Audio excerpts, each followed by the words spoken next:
Big O, we told you we ain't playing no games, man. It's just surely probably Pablo, Culture, Lord Productions. Good morning, South Florida. This is the Big O Show. Tune into the Big O Show. This is the Big O Show. This is the Big O Show. Yo, you tuned in to the hottest sports radio show with Orlando, a.k.a. the Big O. He covers all the South Florida teams, from the Dolphins to the Heat, well, you know what I mean. Monday to Friday, Friday Pablo in the Big O Show. Oh, on the radio, the top's where we gonna go, man. That's the way we roll. Locked on the morning show, Big O. No one has a similar show. Talk sports, talk plays, talk live and direct, because nobody do it better than Big O in the set. From sunrise, listen live, it's the best of the best. He's got the fans, got the heat, he's the best of the best. Big O, the only talking sports with a style. Breaking them on in, it's Big O-N. Thank you for tuning in, keeping you glued in. Stay tuned, because right here's where the rumors in. Same place, because right here some of them begin. Simply call and just state your opinion. Real talk, sports talks, the Big O Show. Yeah, you love it, yeah, you like it, call him and let him know. Culture, probably Pablo, now introducing the man of the hour, Big O, a.k.a. Fitzpatrick to put it up. Pass is caught. That is Durham Smythe, who has his first catch of the year. Jacobs there for the stop, a gain of 6. First throw, a completion to Smythe for 6. And now a handoff and a nice cutback by Gaskin. And Miles Gaskin has a first down, plenty more, and then a little extra from Wingard after the play, a gain of 9. Gaskin stays in the lineup for the Dolphins. Good protection. Pass is caught over the middle to Devontae Parker. And a nice throw. Good grab. Good for 20. They've had a hard time doing here through the first couple of weeks off those looks. Gaskin cuts back. Takes it upfield. Handoff here, it's Gaskin again, and he rolls on a body and picks up 6 and a first down. They fake it his way, Fitzpatrick throws, and a diving grab is made, not touched is Grant, and he pops up and gets some extra yards to the 18. So Grant got a few extra yards. Here is Gaskin, a nice cutback, and he takes it to the 11. 3rd down and 1, Gaskin, first down. Fitzpatrick throws for the touchdown.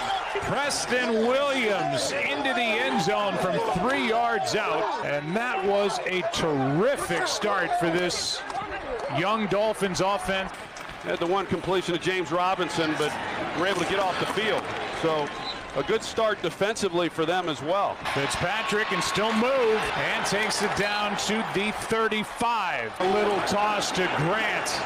And Jakeem Grant with a cutback inside the 10 to the 5. First and goal, Howard takes it upfield and in for the touchdown. Chandler Cox, the fullback, threw a block and a 1-yard touchdown, 3rd of the year for Jordan Howard. So here's a catch and a nice throw. The throw by Fitzpatrick, the catch by Devontae Parker. 3rd down and 8, pressure off the edges, and Fitzpatrick is going to reach, and it depends on where they put it. The far official looks like he's going to give enough for a first down. They don't have Jordan Howard. Gaskin in the backfield. Fitzpatrick cuts upfield and got it. First down, Miami. Down in 6, backpedaling as he throws a strike. 10 for 10, another first down, and Parker good for 8. 1st and 10 at the 15. Pass is caught. Touchdown, Gesicki. And this is a determined Dolphin team coming in here to Jacksonville. What a start for this offense. To toss to Thompson, that didn't work. Well played by this Dolphins defense. Lawson is there, but was joined by Jerome Baker. And a sack. Grugier Hill is through and drops Gardner Minshew for a loss of 10. Pass is caught for the first down. Isaiah Ford. Pass to the sideline. Little comebacker caught by Parker. 16 yards. End over end. Over the head of Cole and checks up. couldn't have placed it any better. But Miami's defenses look pretty good here tonight. 3rd and 13. Now ball is out. Still loose, and we'll see who wins that tug of war. It's Miami's ball. Ryan Fitzpatrick's going to run the quarterback draw. And he does for the touchdown. Yeah, I saw Dan down there on the field before the game. I didn't get a chance to go down and sit. He was always my favorite guy to watch play, the way he competed and battled. He was always my favorite guy. 17 of 19 on the night. This one back to Fitzpatrick. Makes the catch. Our 31-yard try is drilled by Jason Sanders. Just 2 incomplete passes. 18 of 20, 90% completion percentage, threw for 160 yards. Yeah, I'll say that's real good. And Minshew is picked, intercepted by Howard. This is a team that offensively can get after these guys too. They have lost a lot too on this team everywhere, and they've played pretty well. They're 1-1. I get it, but don't go into this game thinking that Miami cannot win this game. And Miami, again, please do not follow all the sensationalism that's gone on and how people are pointing fingers at this team like it's the same old, and it's not. Okay? I've explained it already. They've been extremely competitive the first 2 weeks. They were never competitive the first several weeks of the season, not just 2. It took them a while to be competitive in a game, and then they started to win. They're already competitive in games. That means they're ready to win. And don't be surprised tonight if they end up. This is the Big O Show. Well, that was supposed to say, don't be surprised if they end up in the win column. And there you go. That was our small podcast from yesterday following the incredible highlights of the game as the boys got it done last night, 31-13. And look, like I explained it right now, you just heard it there from the podcast yesterday. I am not surprised what happened last night. If you listen to this show, we have guided you, I think, better than anybody on whatever shows are left on those stations on 560 and 790. Nobody in the papers, nobody has guided you better through these Dolphin seasons. Well, definitely 20-plus years, but I'm talking about since these guys took over last year. And we told you to hang in there with the patience last year when they were 0-2. And leading up to this game on Thursday night, I kept explaining that this 0-2 is different than the 0-2 from last year. Last year, they weren't competitive on the scoreboard for weeks, okay? Several weeks, they weren't competitive. That's not the case. They've been competitive from the get-go. And last night, they went out there, they played their asses off, and they came up with a huge victory. A victory, by the way, that a lot of people did not see coming. Because, I was watching the NFL Network, and all 4 of them picked the Jags. It was all about the Jags because of them playing, Tennessee and the Colts, right? They beat the Colts, and they lost a close one to Tennessee. And so people thought, well, Miami lost their 2 games. But see, again, if you're lazy and you say, well, Miami lost those 2 games, it's the same old Miami. No, dude, did you watch them last year and now this year? And this is when no offseason. And last night, it was beautiful, man. It was beautiful to watch that the offense was able to put it together. It was beautiful to watch that by the second half, the defense then picked it up. And all of a sudden, you are in absolute control of this game the entire time. And I thought that was pretty cool. Damn, this thing keeps fogging up. Anyway, I thought it was pretty cool that you ended up getting the balance. You know what I mean? And so all of a sudden, it wasn't like the offense had to carry the defense the entire night. Now, the defense in the second half, dude, they got after Minshew. They were pressuring him. They were sacking him. They ended up with that interception that you heard there on the highlights that Bill put together. All that stuff. It was good. It was great to – how about the punt? It lands like inside the 3-yard line, 2-yard line, whatever the hell it was.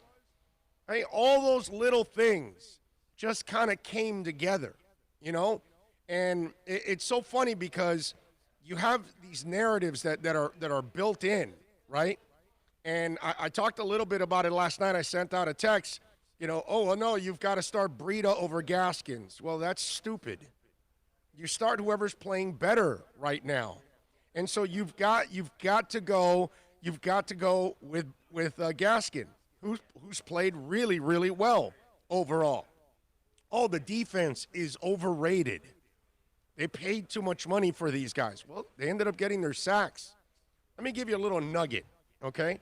Because, you know, people like to talk a lot of crap, and they actually don't pay attention to what the hell really is going on.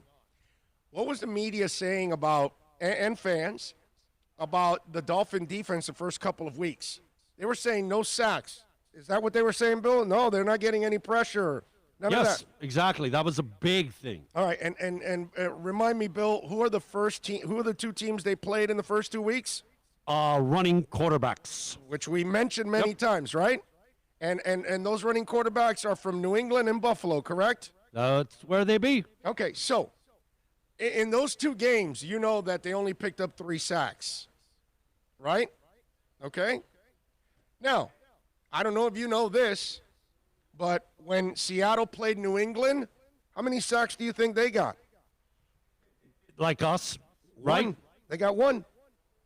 But the way I'm telling you, you kind of knew that I was going in that direction. I wasn't going to tell you, hey, what do you think Seattle got? Oh, they got 6 or 7 sacks. They got 1. Okay, Jets, Bills. How many did the Jets get? They got 3.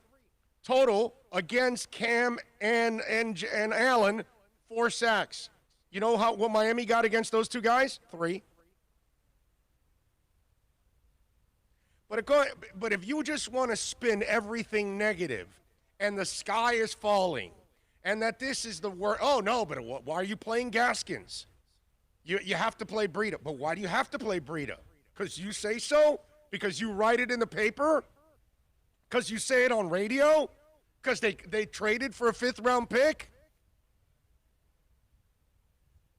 I mean, it's just, this has been the whole thing from the get-go. Let's just sensationalize the whole thing. Oh, they're tanking. No, they're not tanking, bro. They were never tanking. And it's like, it's, okay, let's write or let's talk about something, but let's find a negative to it. And it's like, I don't understand any of this. Look, man, I did plenty of negative on the Dolphins, but I had plenty of reason, because it's Joe Philbin, because it's Cam Cameron, it's Tony Sperano, it's Dave Wanstead. Of course I'm going to be ripping them, because they did a lot of stupid things. You know, bless them, rest in peace. But Tony Sperano made me sick to my stomach celebrating field goals. That's embarrassing, dude. You think Don Shula would ever celebrate a field goal? He'd be pissed and ripping them for not getting 7 and settling for 3. That's what you're supposed to be thinking. So that's why you rip them. But now they're actually building a football team. You know, yesterday, one of the things I threw out there, Gaskin, coaching and development. Isaiah Ford, coaching and development. Mike Gesicki, coaching and development. You know, it's impressive, man. You start looking at all these players. Igbenogany, I don't know if I pronounced his name right or wrong. He played better today, or last night, than he did the week before. Well, that's good, because he got a hell of an education against Stephon Diggs. So now he was able to go out there and play a more confident game, and he kind of got his, for a lack of a better term, he got his cherry broke, you know, busted, whatever the hell you want to call it. What was it? Is it cherry busted, cherry broke, cherry? Either one will work. Okay, all right.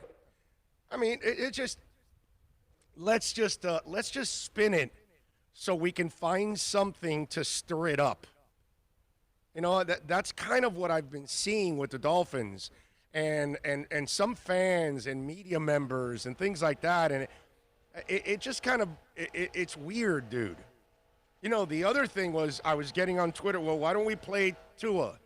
I'm like, the hell are you talking about Tua for now? Who gives a crap about Tua right now? Let him relax. Let him learn. Right now, it's about developing the team.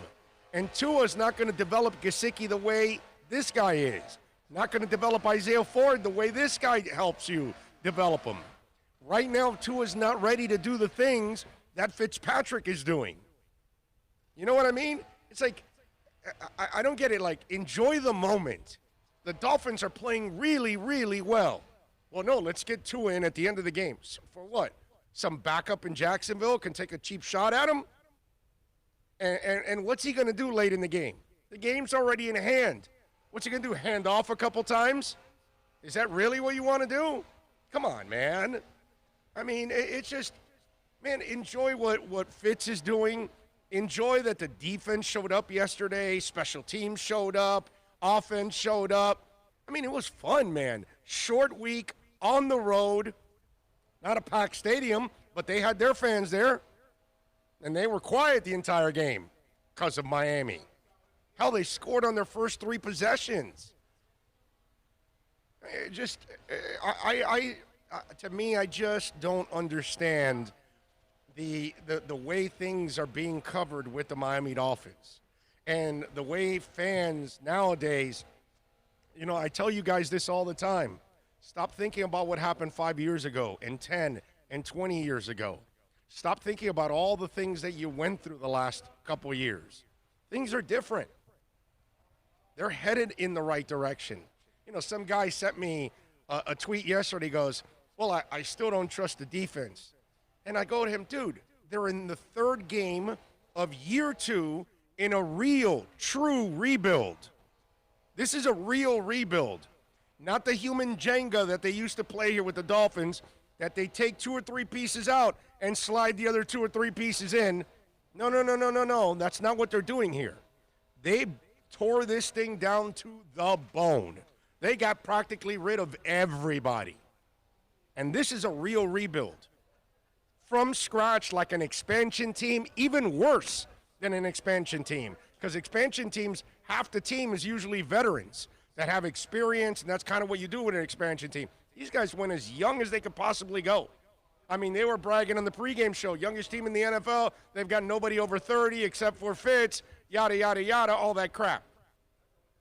Stop living in the past, man. Don't allow the media members to make you live in the past.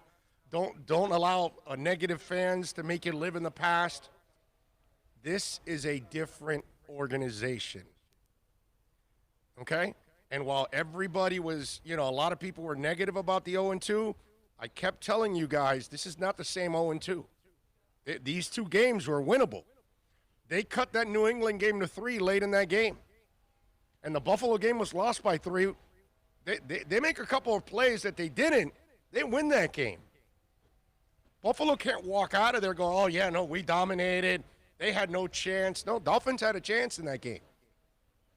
And they're going to get better like they did last year as the season goes on. But this year, they're already better than they were last year. So that's the key. It's try to pick up. You know, I was thinking about this. You know, Bill, I think we were talking about, remember when I told you we were talking about the pass rushers, and I told you that the Dolphins have a rotational set of pass rushers. They don't have what's it called, elite pass rushers. They have a rotational pass rushers, guys that, and what did I say, 5, 6, 7 sacks, correct? Yeah, that was about the number. That's about the number, right? So if I told you that through 3 games, okay, because, you know, people want to, again, make stuff up that doesn't exist. So if Van Ginkel has 1.5 sacks through 3 games, what's the math tell you through 16? That he's on pace for that 6, 7 sacks. Okay, if Kyle Van Noy has 2 sacks in 3 games, he's actually on pace for what? Like 8? Yeah, maybe 9. Yeah, that might be a career high for him. Okay? So if, let's see who's the other guy, Agba. He's got 1 sack in 3 games. So what's he on pace for? About 5-6. Okay. Let's see. I don't know what Zach Seiler's going to do. He's only got a half a sack, but he doesn't have the track record of the other guys. But it's what I was telling you guys, that people make stuff up. Jim Barry, I'm watching the postgame show, okay? And Jim Barry, nice guy, all that stuff. He doesn't follow sports, okay? He doesn't. I know it for a fact. He's a fluff guy for sports. He follows tennis. And so Agba, they play the highlight, and he goes, that's what they pay him the big money for. And I'm sitting there going, dude, they pay him $7 million for 2 years. What's big money? It's 3.5, dude. What, do you know anything? Like, why do you cover the team? Why do they have you doing a post-game show when you don't know shit about the team?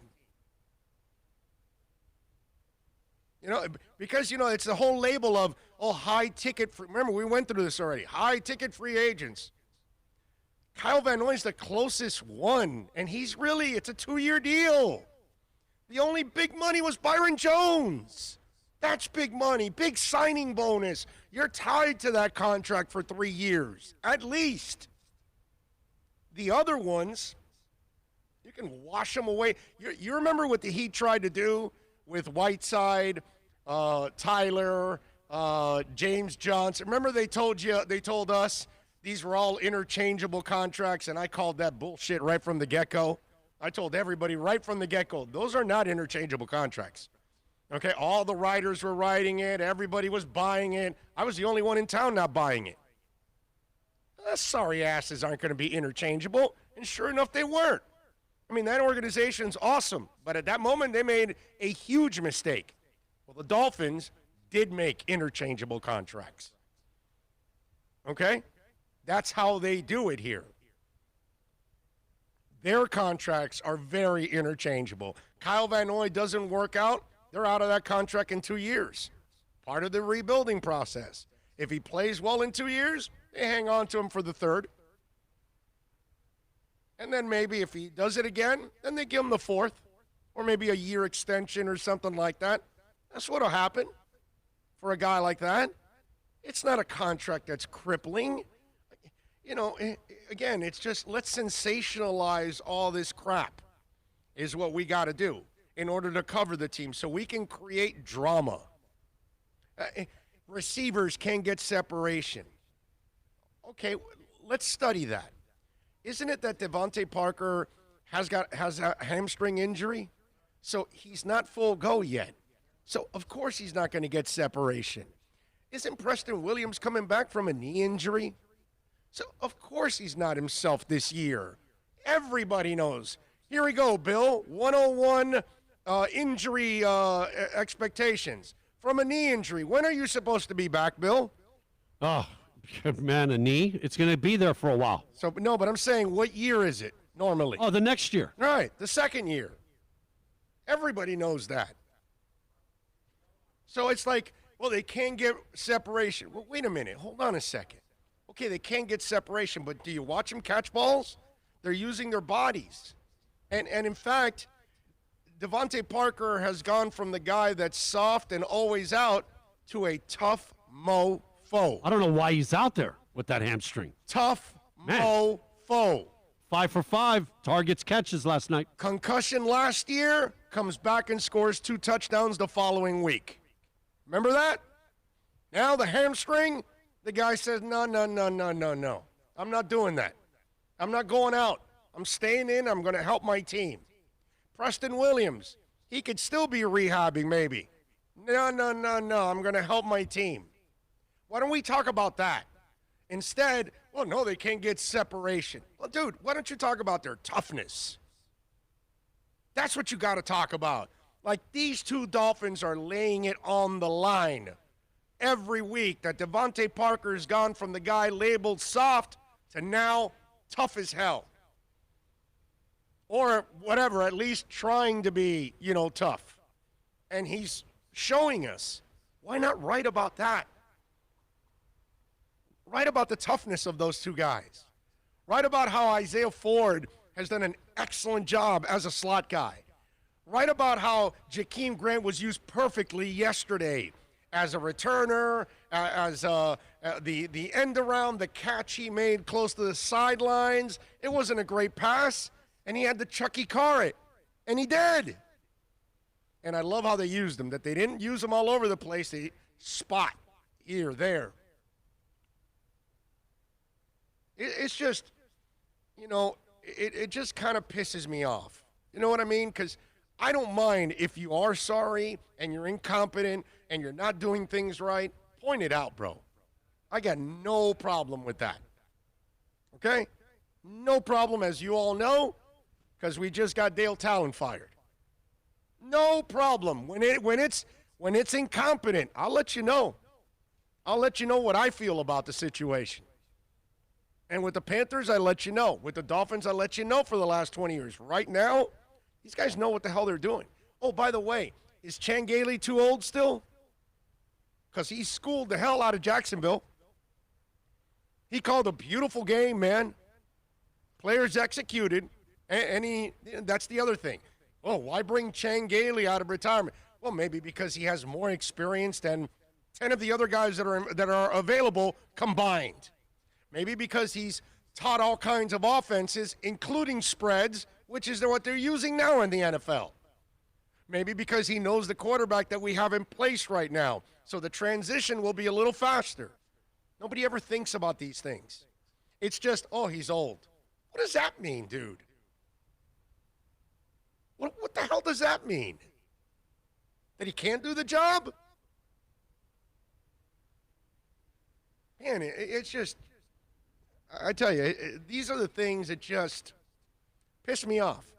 They do. They piss me off because they've done things wrong for so long. Now that they're doing things right, damn it, man, give them some credit. Have some patience. Let this thing develop. And also, take a step back. Don't be so quick to quit on everything. That's, just crazy. Hey, Van Ginkel, by the way. My boy's picking up sacks now. Half a sack last week, a sack last night. Damn, man. I got to love the way Van Ginkel's playing. That's another bright spot.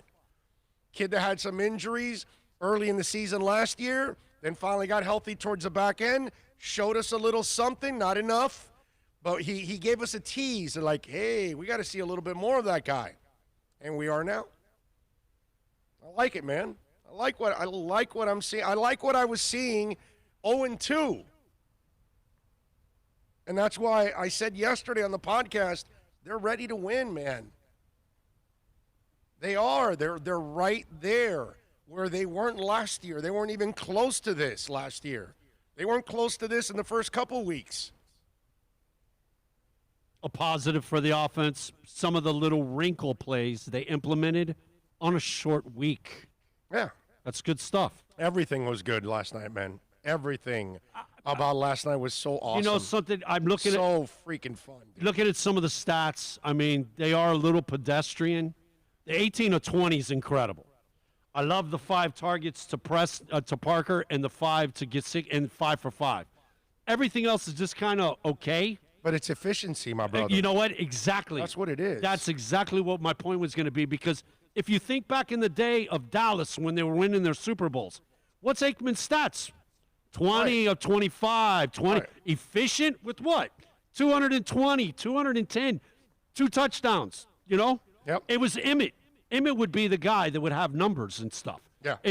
The offense was efficient. You'd rather have that than massive numbers and lose, okay? Yeah. Bottom line. Yeah. Man, defense picked up 4 sacks yesterday.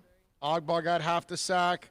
Zeiler got half a sack. Kyle Van Noy picked up a sack, a fumble recovery too.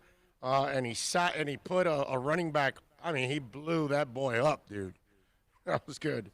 Shaq Lawson picked up half a sack. Andrew Van Ginkel and Grugier Hill also picked up sacks.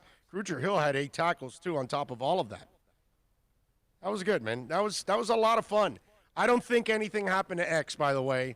If you go back and listen, he says cramp.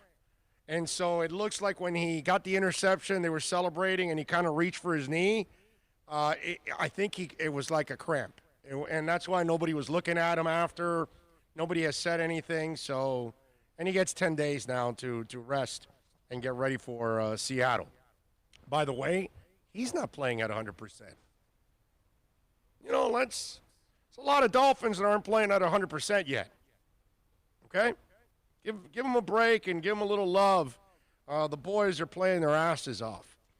A little roll call here. Raging Dolphin Maniac is the first in with a happy Friday, and that it is, my friend.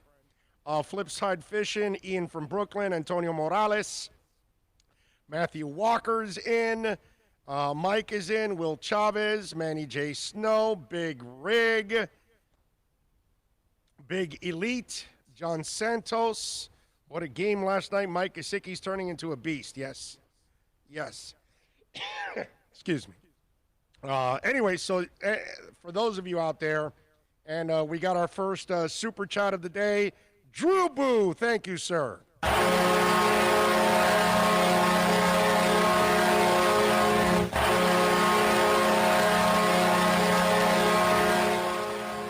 Well, the voice is a little better than it was yesterday. Taking it off, I didn't think 5 hours of broadcast yesterday would be good for me. We're gonna try to do our best today to hang in there. Do what you can, bro. Yeah, exactly. It's whatever we can do. At least we were able to get up. I didn't sleep well again last night. You know, my problem was I took a power nap before the game. And that nap screwed me up at night, man. It was harder for me to go to sleep, but I felt like I was going to be dragging ass during the game. So I go, let me get a little power nap before. Thank you to all sending the well wishes on Twitter and Instagram and Facebook and all that good stuff. And the text line.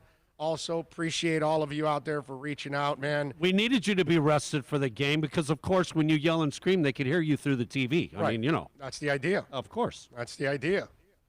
Big O, you called it on Flowers, was going to figure out quicker this year than last year. Oh, you mean Flores? Yes, of course, man. It's been there right in front of everybody's eyes. If they watch the first two games compared to the first two games of last year, I mean, come on, dude. It's there. It shows you, you know? Let me ask you a question because there's one thing that I did notice with the defense that when we were playing back off the receivers, we were doing well. Letting everything underneath, yeah. When we got up on them, man, especially the one that Minshew blew, the kid, Noah, he blew the coverage. He blew the coverage, yeah. But why was that ball overthrown? Because of the pass rush. Exactly.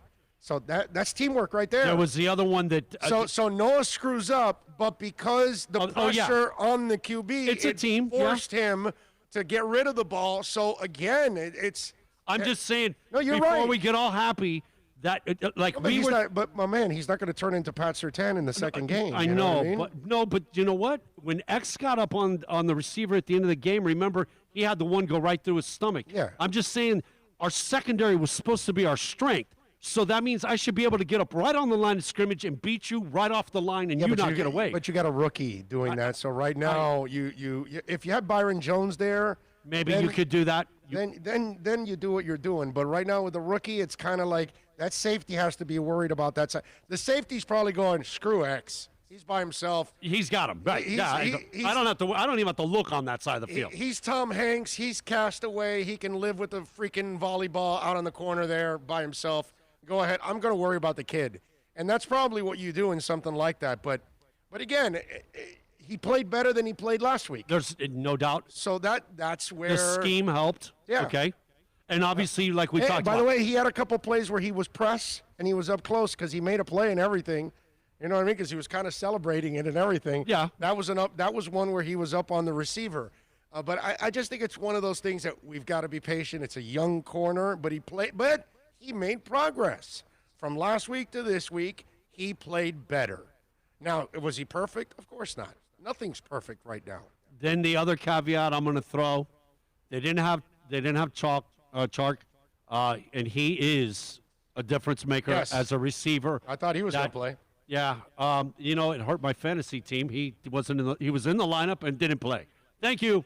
Yeah. But that's my mistake. But do you think he makes a difference with us playing the back a little bit? They don't win. They don't win. They don't win. But the stats, things are a little bit different, correct? Maybe a little tighter. Maybe they get one more touchdown on the board. But, For the most part, you know what, man? This is something to feel positive about. We got 10 Super days till the positive. next game. Yeah, man. It's momentum. How long did it take us to get here? Week 9, right? Yeah. This is only week 3. We're way ahead of schedule. Yep. Big time. Big time, man. It was, to me, I just love what I saw yesterday. Man of 1,005 holds also giving us some love on the Super Chat.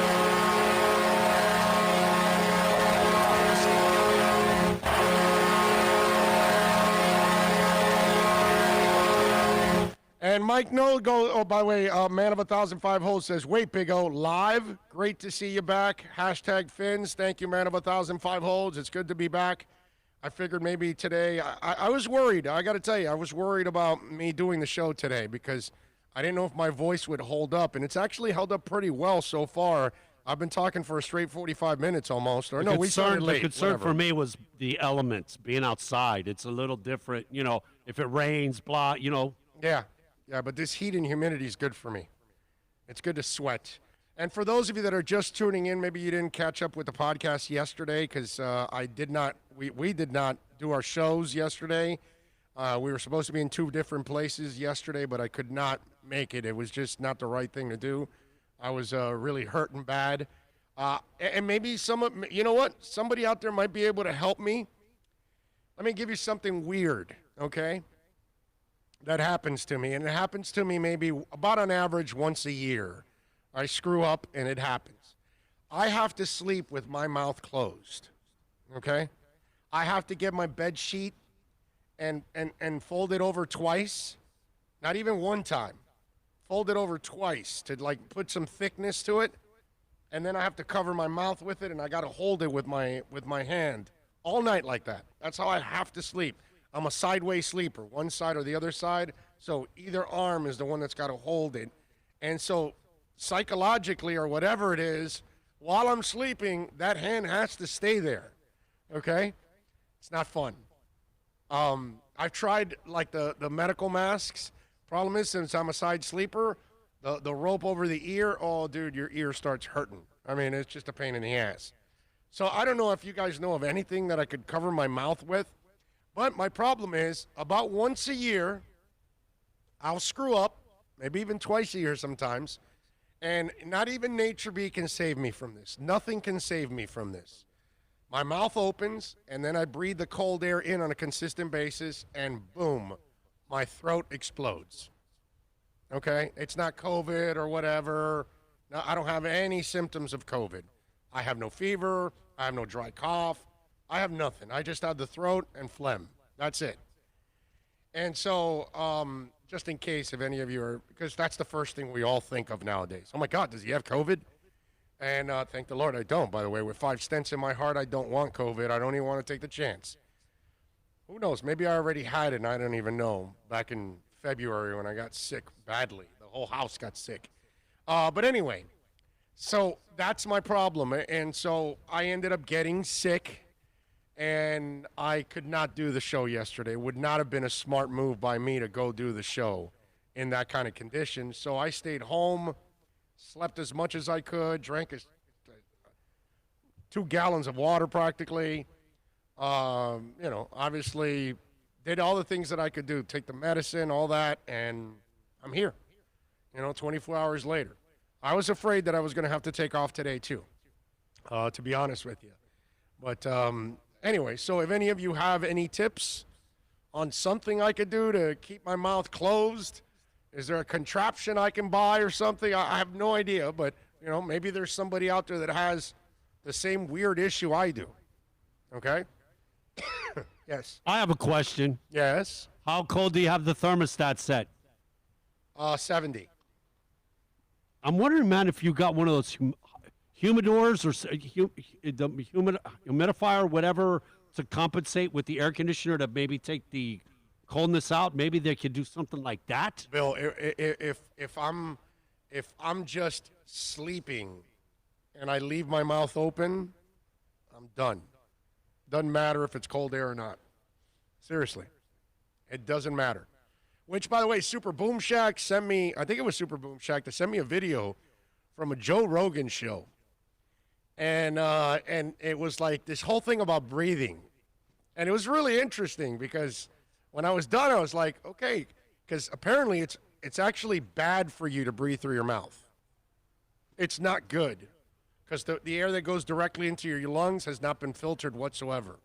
So that's why they tell you to breathe through your nose, because it goes through your cavity and everything, which then gets all filtered, and then it adds nitro oxygen or whatever it is to the air you just took in. So then when it gets to your lungs, it is the perfect air that you're breathing. I did not know that either. Apparently, it's really bad for you to keep breathing out of your mouth on a consistent basis. Did not know that. So now I know why when I have to breathe through my mouth, it is pretty much over for me. Mike No-Go Zone says, Big O, glad to see you back. Just a reminder, my Detroit episode drops at 6 p.m. today. I love it. I'm going to watch it. Mike No-Go Zones, go to his website. Go to the YouTube page, Mike No-Go Zones, and check out the new episode. He went to Detroit. That is amazing. Let's see. Manny J. Snow gives us a little love on the Super Chat.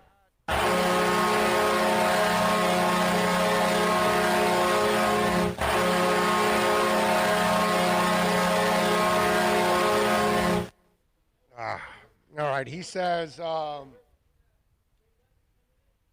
media misses mentally unstable O-linemen, bullygate, cocaine-snorting position coaches, AWOL players before games, and clueless front office clowns. He might be onto something there. You're a trip. That was good. We got a loaded show for you today. Manny Navarro's going to join us now at noon. We're going to preview UM and FSU. Ira Schofel will stop by at 12:30 from warchant.com. Michelle Kaufman, of course, from the Miami Herald, to talk a little Inter Miami after that painful loss on Wednesday night, which I did not go to, by the way. It started on Wednesday night because it came from Tuesday night that I slept with the mouth open, and then by Wednesday I started to feel it. And I was like, okay, by the afternoon rolled around, I was like, oh, this is what normally happens to me. I'm outie. I can't do it. And so that was the case, unfortunately. And I could not do the game on Wednesday night, which, by the way, Bill, it's my fault that Inter Miami lost on Wednesday. Oh, you're the good luck charm? Well, dude, we were unbeaten at home, and I've done all the games. So we were at home. I wasn't there, and it was the first round of the season. We lost, not lost. All the games were lost by one goal. That one was 4-1. So I got to say it was me. I screwed up. So let's see. You're a bad luck charm because you mentioned, the college thing, and, of course, then the Notre Dame thing came down, blah, whatever. But you're also a good luck charm because, obviously, it proves with Inter Miami. So with some things you're good, some things you're bad. Hey, well, I also said the Dolphins would win. Unlike the four people on the NFL Network, what was it that Mike Irvin said that the team will, once they put Tua in, they'll play hard for him. And it's like, dude, they play hard for Fitz. What are you talking about, moron? When he scored the touchdown, I don't think Michael, Sometimes people just say stuff just to say stuff, just to say stupid things, just to try to, make it, sound like really special or something.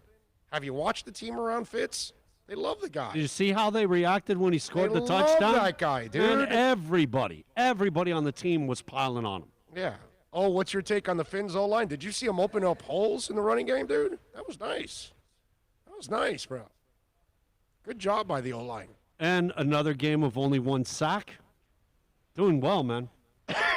Derek says, I cover my mouth, too, when I sleep, too. LOL. Wow. How do you cover it? Like I do with a bed sheet? Or do you have some contraption? Please tell me.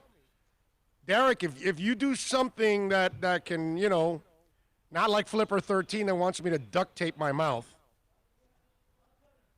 that would be kind of painful in the morning, bro. I used to get sore throats all the time. CPAP chin strap works great. Just have to get used to it for a few nights.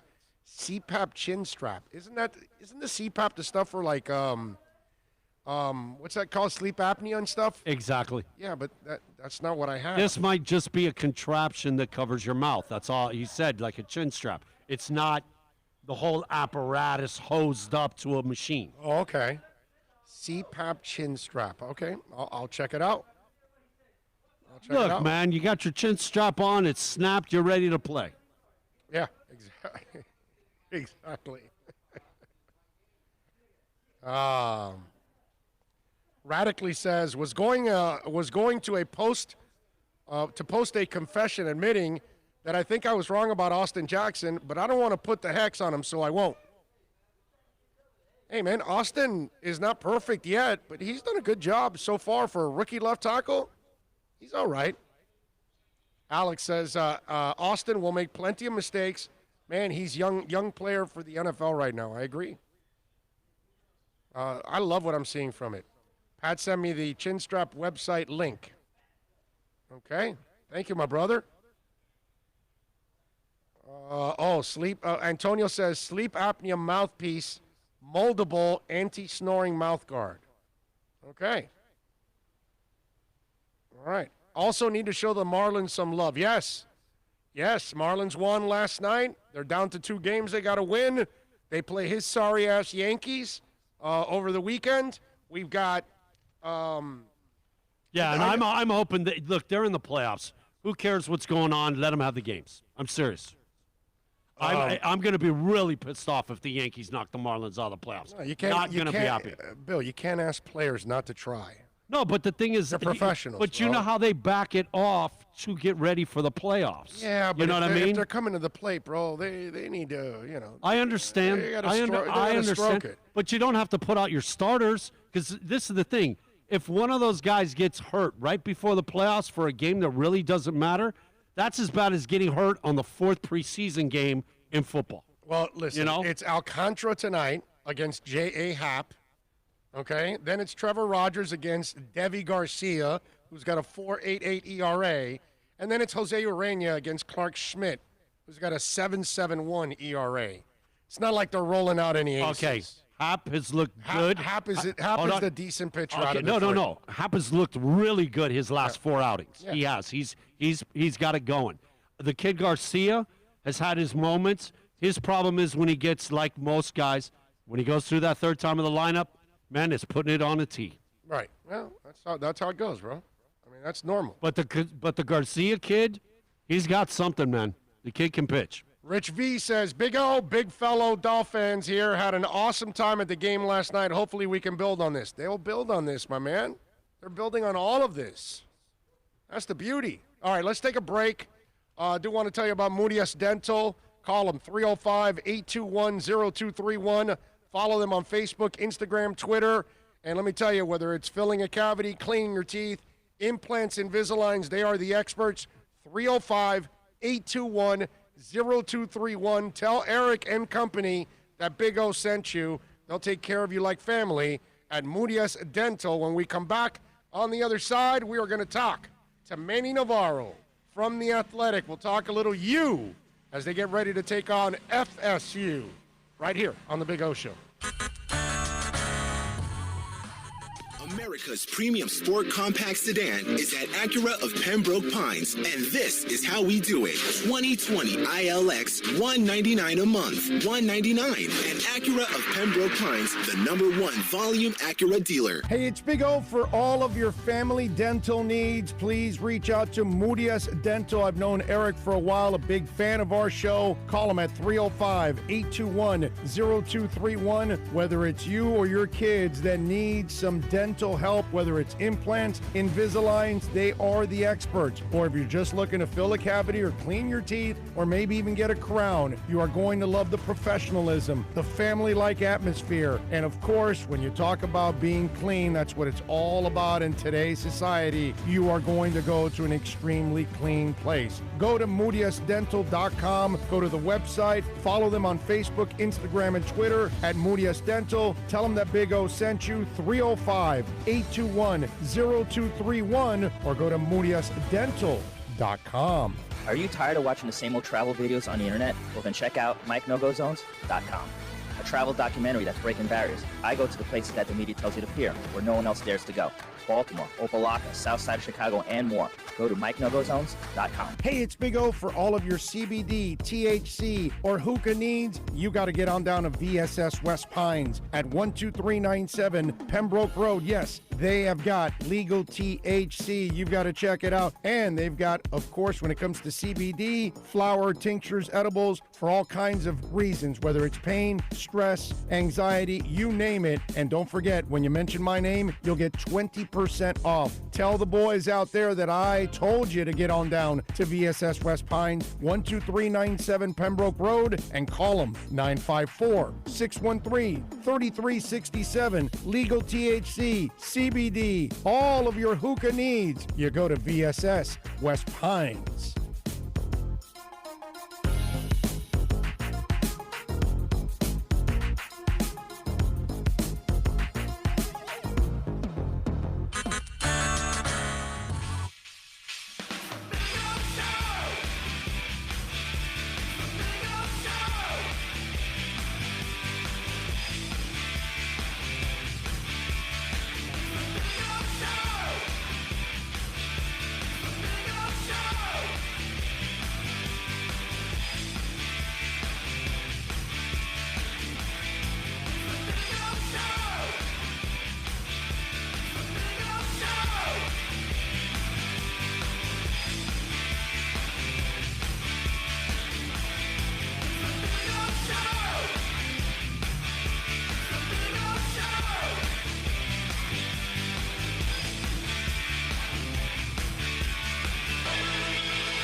Hey, Pat in Asheville, I know you sent me the that link. Do me a favor, send me that link to the text page, because I can't copy and paste the link from the text line. I mean, from the YouTube text. So send it to me at the 786-322-1105. The text line there, not on the YouTube chat board, but on the text line. And send me that link, because I need it, man. I'm going to check it out and see if it actually does work. That would be good, man. I would kill to have something that would help me just sleep a little easier at night. Anyway. Strap it on before you sleep. Yeah, that's what they say sometimes in some awkward type rooms. All right, anyway, it is time to rock and roll. Hopefully, you know what will make me sleep a little better? A win against FSU on Saturday. The man that covers the University of Miami for The Athletic is Manny Navarro. Follow him on Twitter at Manny_Navarro. Manny, how you doing, my brother? I'm doing great, I'm happy to see that Miami's 2-0 right now, and that they're ranked, and that people are excited about football. It's good for business, man, anytime Miami's playing well. Yeah, no doubt, man. And you now look like you have a real weapon at quarterback. You know what I mean? And that's the good thing that you see. And, like, he's not the greatest passer, but he's a playmaker. And so that's what you got to like about this kid. And hopefully, you know, maybe it becomes even better as the year goes on, because chemistry develops between him and his guys.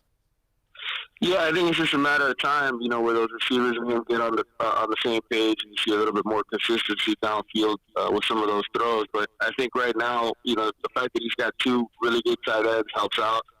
He's got a backfield of some talented guys who can catch the ball out of the backfield, and you know, this is a good Miami football team, man. I think, you know, we always talk about quarterback, right? And man, if they only had a quarterback, it could be so much better. Well, now you're seeing it. You're seeing a guy who, at the collegiate level, can certainly carry his own. And like you said, he's a playmaker. It's the threat of the run that helps so much when you got the defense thinking, hey, this guy can take off. Out in the Louisville game, I mean, just the threat of Derek taking off and running created that 75-yard touchdown pass to Jalen Knight. The defense totally bit, and he was going to run, and that opened the door for an easy touchdown. And so, hey, man, it's exciting for Miami fans. They've been clamoring to get out of this, 6-7, 7-6 hole, and I know 2020 has sucked for a lot of people for a lot of different reasons, but I think this football season is going to be good for Manny Diaz and this football team. So what are the at receiver? What is our hope right now? Because it just doesn't look like a good wide receiving core right now. So are they not good receivers? Are they too green? Explain to me why this might be one of the worst wide receiving cores we've seen in a long, long time with the University of Miami.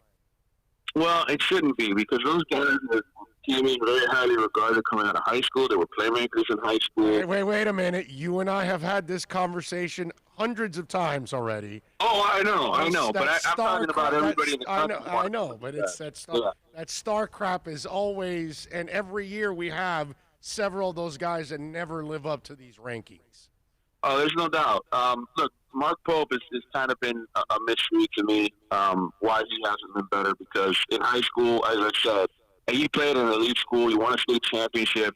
He was one of these guys that you thought for sure he's going to translate to the college game. He's going to be a playmaker. This last game he had a few drops. I don't even know what the final number was. I know Pro Football Focus, I think, said 4 drops for Miami in this last game. It felt like more. I just don't get it, because he's a good player. And I think, the way Rhett Lassie sort of framing it is, look, you got to give him and some of these other guys a little bit of time just to generate that chemistry, because eventually things are going to turn around. I can tell you, everybody on the inside, and we don't get a chance to see any of these practices, especially now during this pandemic. Everybody that I spoke to on the inside was like, Mark Pope's going to have a huge season. He's going to be great. He's going to blow up. You're going to see it. And it just hasn't happened yet. Maybe we're just 2 games in. Maybe it's the FSU game that we finally see it. But I think, look, Wiggins has more gifts in terms of size. Wiggins does. Being 6'3".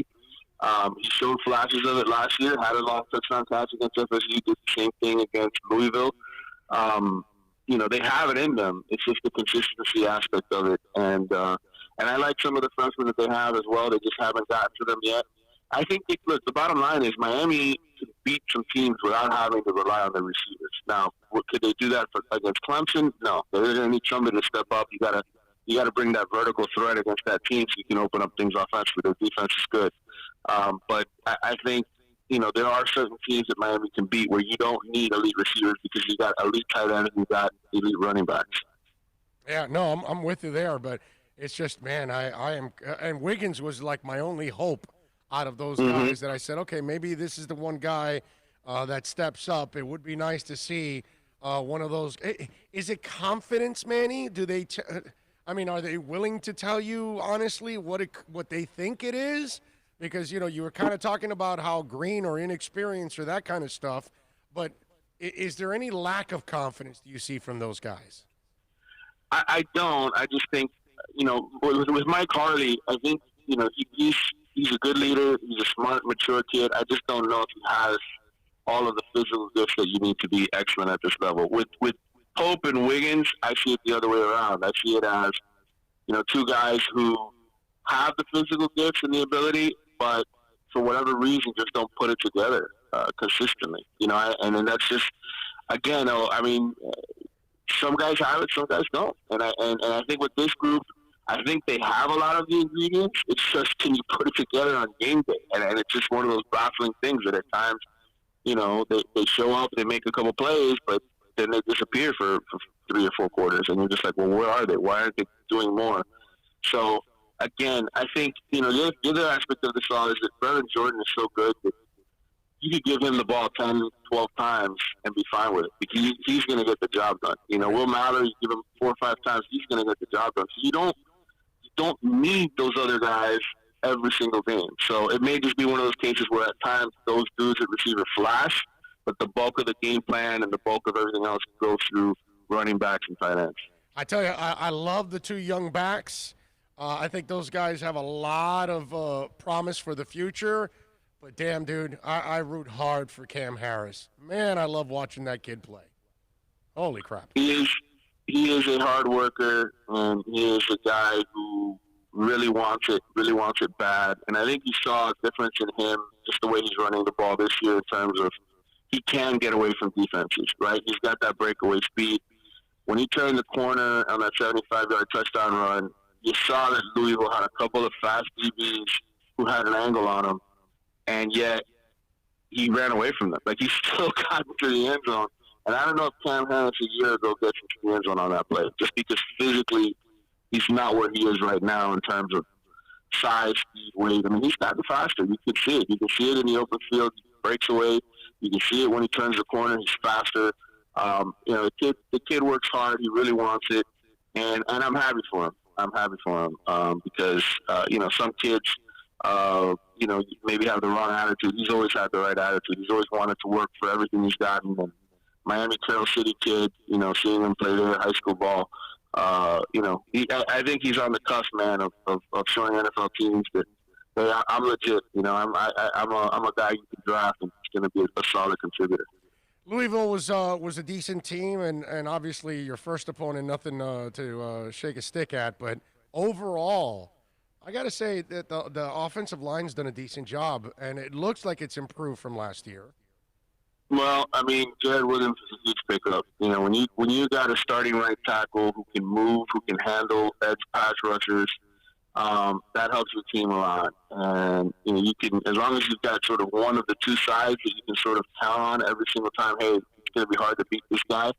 I think it makes your offensive line better. It also helps push DJ Skates back inside. He's a guard. He's not a tackle. I mean, that's the way coaches have always sort of felt about him behind the scenes. And I think your right side of your offensive line and your center, Corey Gaynor, you've got three guys there that have played college football now for 3 years, that have played, not just sort of been in there. They've played and been contributors, and that helps. The left side, I think you still have a little bit of greenness with John Campbell as your left tackle. I know he's a guy that they feel really good about. They feel like he's going to develop into somebody who's a really good player. So far, he's done his job. In fact, I don't think the offensive line has been credited for a single sack through their first two games. So the 3 sacks were all basically a result of Derek holding on to the ball a little bit too long and not getting it out. And so we'll see. We'll see now. This is going to be a good test. Marvin Wilson is a really good defensive tackle, so we'll see how Corey Gaynor and some of these interior guys do to Ty Clark at left guard. They're going to be facing a better defensive line today, on Saturday rather than anyone that they faced in the first 2 games. But I think Miami's going to blow out FSU this weekend. Just my personal opinion. I know we haven't gotten the predictions yet, but I just think on paper this is one of the worst FSU teams I've seen. I think the only thing they've really got is that defensive front where they've got a few playmakers and a cornerback in Asante Samuel Jr. who's pretty good. But outside of that, I think this is the kind of game that if you really want to flex your muscle and say, hey, Miami's headed in the right direction, this is the kind of game where you beat FSU soundly when they're down the way that they are right now. We're going to have Ira Schofel on from War Chant later on after you at 12:30, and I was just going to ask you this because I was going to ask you just like this. Hey, Manny, I don't know too much about this FSU team. I don't even know if you should fear anything, because it's not like Blackman I fear. So what do we fear from this team? And you kind of answered it. Yeah, the best way it's been described to me by some of scouts that I've spoken to is I think FSU might be about to start their own Al Golden era. Oh, wow. I mean, that's kind of what I've been told by a couple of people who obviously see the talents on the roster and sort of evaluate. It's kind of like, well, I think this is just a rough transition year for them.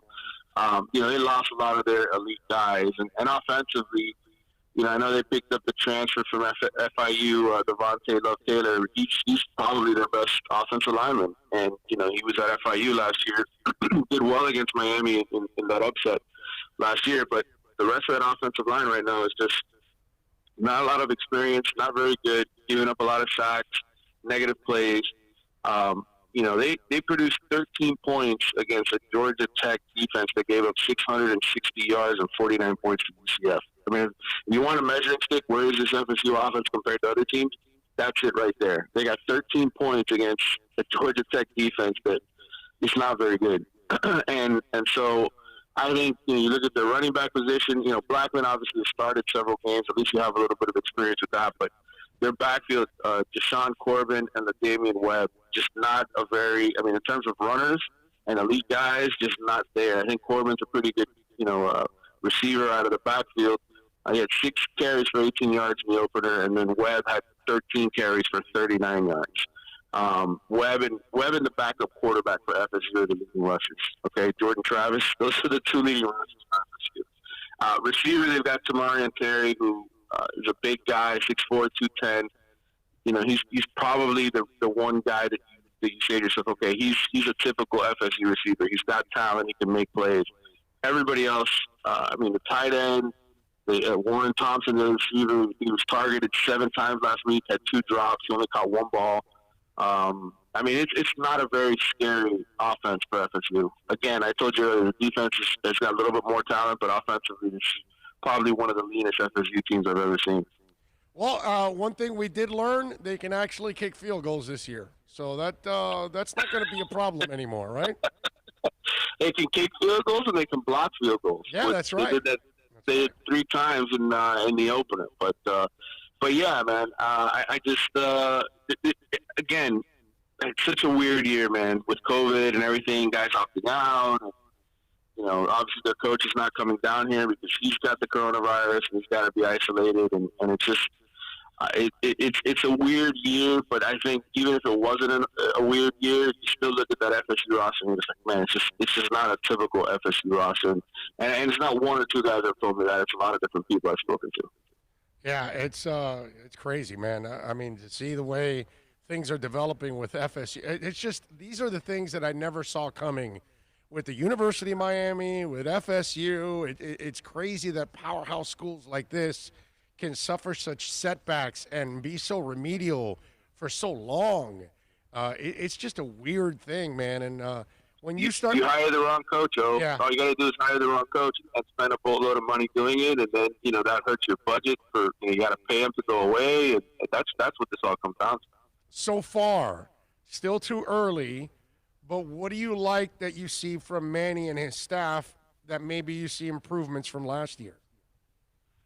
Well, certainly offensively, I'd say the offensive line. And again, Justice, I thought that was kind of a home run hire. Everything I heard from people across college football was this guy is good. He's going to be a really good one. And so I think that was a big upgrade over the previous staff. Certainly the receivers coach comes with a really good resume. He's been in a lot of good places. Obviously, that group is struggling right now trying to get it, but it takes time. I'm going to put faith in what that coach is going to do here at Miami. And then obviously, lastly, I think, here's a guy who learned from one of the best offensive minds in college football, and Malzahn, was part of the championship-winning team at Auburn. And his scheme and just that hurry-up scheme creates a lot of problems for teams. And, you can see the difference that it's made in this offense from where it was a year ago to now. I mean, obviously, it helps to have Derek King, but I think, Manny recognized exactly what the problem was, the offensive line. How do you help those guys get better? Well, you change the coach, and then you go to a scheme where the defense is exhausted and they're not going to be putting as much pressure on your quarterback. And so that's where I credit Manny the most. I think he made an immediate change. In other places, I think some coaches might be a little bit more stubborn and say, no, I'm not going to admit defeat here that I hired the wrong offensive coordinator and I have some wrong assistants here.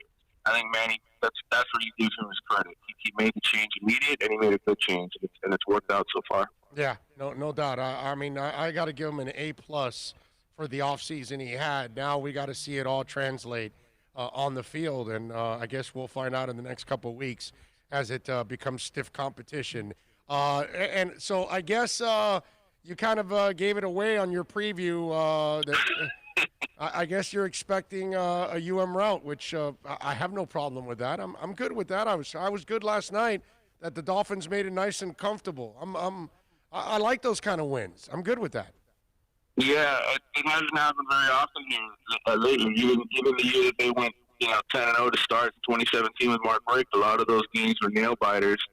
Look, I think FSU is going to come in and try to play its best game. I just don't think they have the guys to make it happen on offense.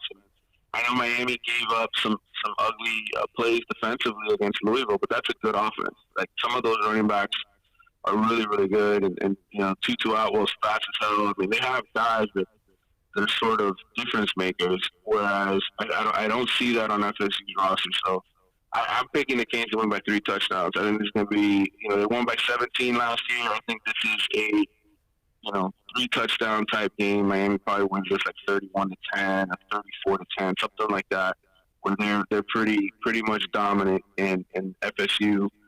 They may not get in the end zone this game, to be honest. Wow. I mean, if they only scored 13 against Georgia Tech, it might be like one of those like special team scores or some sort of mistake that happens that leads to their touchdown. I really do feel that way about their offense. I just don't think they're that good. Yeah, no, and how about that? Georgia Tech passed for 277 yards.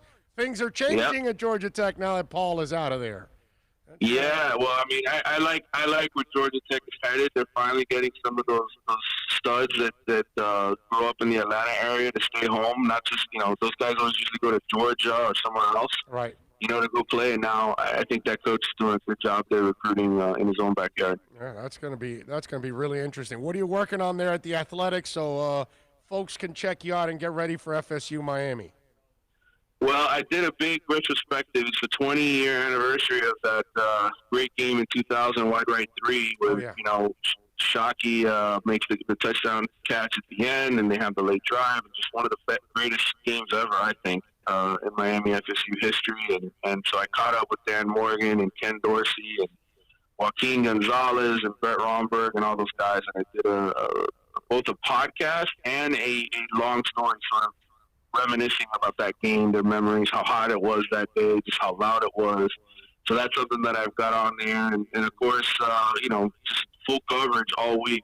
I broke down film from the Louisville game and put some highlights out there, showing you some of the things that Lashley did offensively to have success in that game.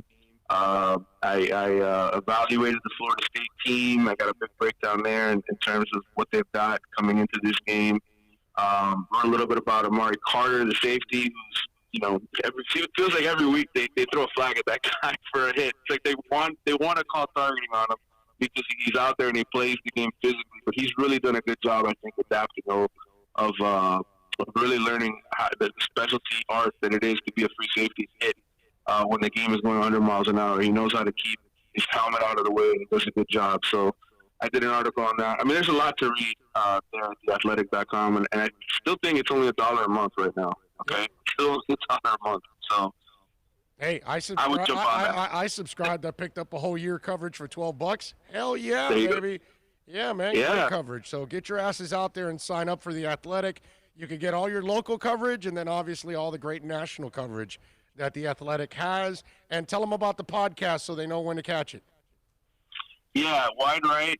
Find it on Apple Podcasts. You go to athletic.com to get it. You go to Spotify, wherever. We do that all the time. And I've got one other that I do with my friends Walter Villa and Andre Fernandez, who I've worked with for many years at the Miami Herald, Front Page 305. Those are my 2 podcasts, both available on Apple and Spotify and all those places I told you. Just look us up. There you go. And follow him on Twitter at Manny_Navarro.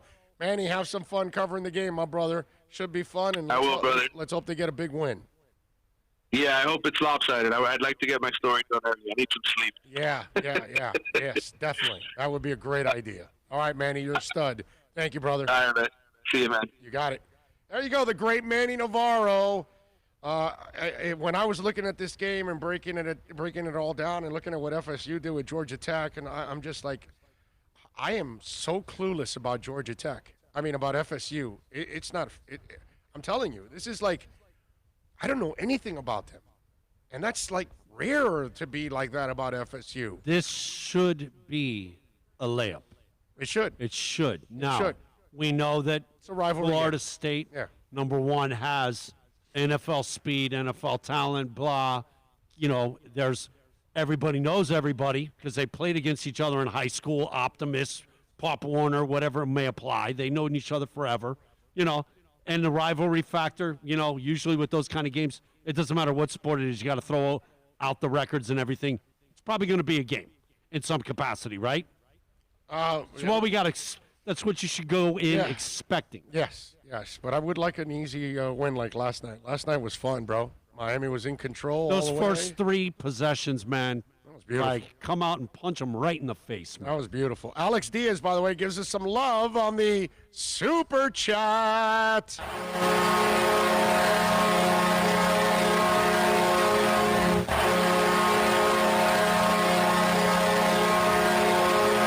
He says, hey, glad to see you're okay. Love the win and love the way they played, but why do fans always find the negative like they should have kept scoring and not stopping? I don't know, bro. I don't know what fans you're dealing with, Alex, but stay away from them, bro. I'm telling you, there's too much negativity when there's no reason to. I'm sorry. It's just I see a lot of positives with the Dolphins. Speaking of positives, we pushed last night. Damn Lakers. We took the Nuggets +6, and the bitch ended up at 114 or 108. They're awesome. So it's our second push of the NBA playoffs. We're still 11 games over 500 at 36, 25, and 2 against the number. Let me give you my picks for the next 2 nights. Tonight at 8:30 on ESPN, your Miami Heat, my Miami Heat, take on the Celtics in Game 5. The Celtics are favored by 3.5 points. The over and under is 213. I'm not touching the over and under, but I'm going with the Heat plus 3.5. I'm going to stay with the dog all the way through here. It's paid off for me. When I find a good dog, I ride it, man. Saturday, we got the Nuggets and the Lakers. Probably the last game of the season. I don't know. Denver down 3-1. We'll see if they can come back. But I still think Denver will give you an inspired performance. And the Lakers are favored by 6. I think Denver keeps it close. I'm going to take the dog again. I'm going to take the 6 against the Lakers. So, again, give me Heat plus 3.5 against the Celtics tonight. And give me Denver plus 6 against the Lakers on Saturday. Those are my picks in the NBA. All right? Do want to tell you that the show is proudly brought to you by Toyota of Hollywood. Go see Gary Thompson, all the great people out there, Herbie Lopez, Steve Ostrob, Rick, Eddie, Azric Smith. I'm telling you, man, I've been talking about this for a long time now, and you go there and they'll give you $1,000 off, by the way, for a trade-in on a Toyota. So Toyota Corolla 2021, $149 a month. The Corolla XSE hatchback, $239 a month. The Corolla Camry LE, I've got the XSE, but the LE, $205 a month, folks. I'm telling you. So if you have a trade-in, they'll give you $1,000 extra on that trade-in.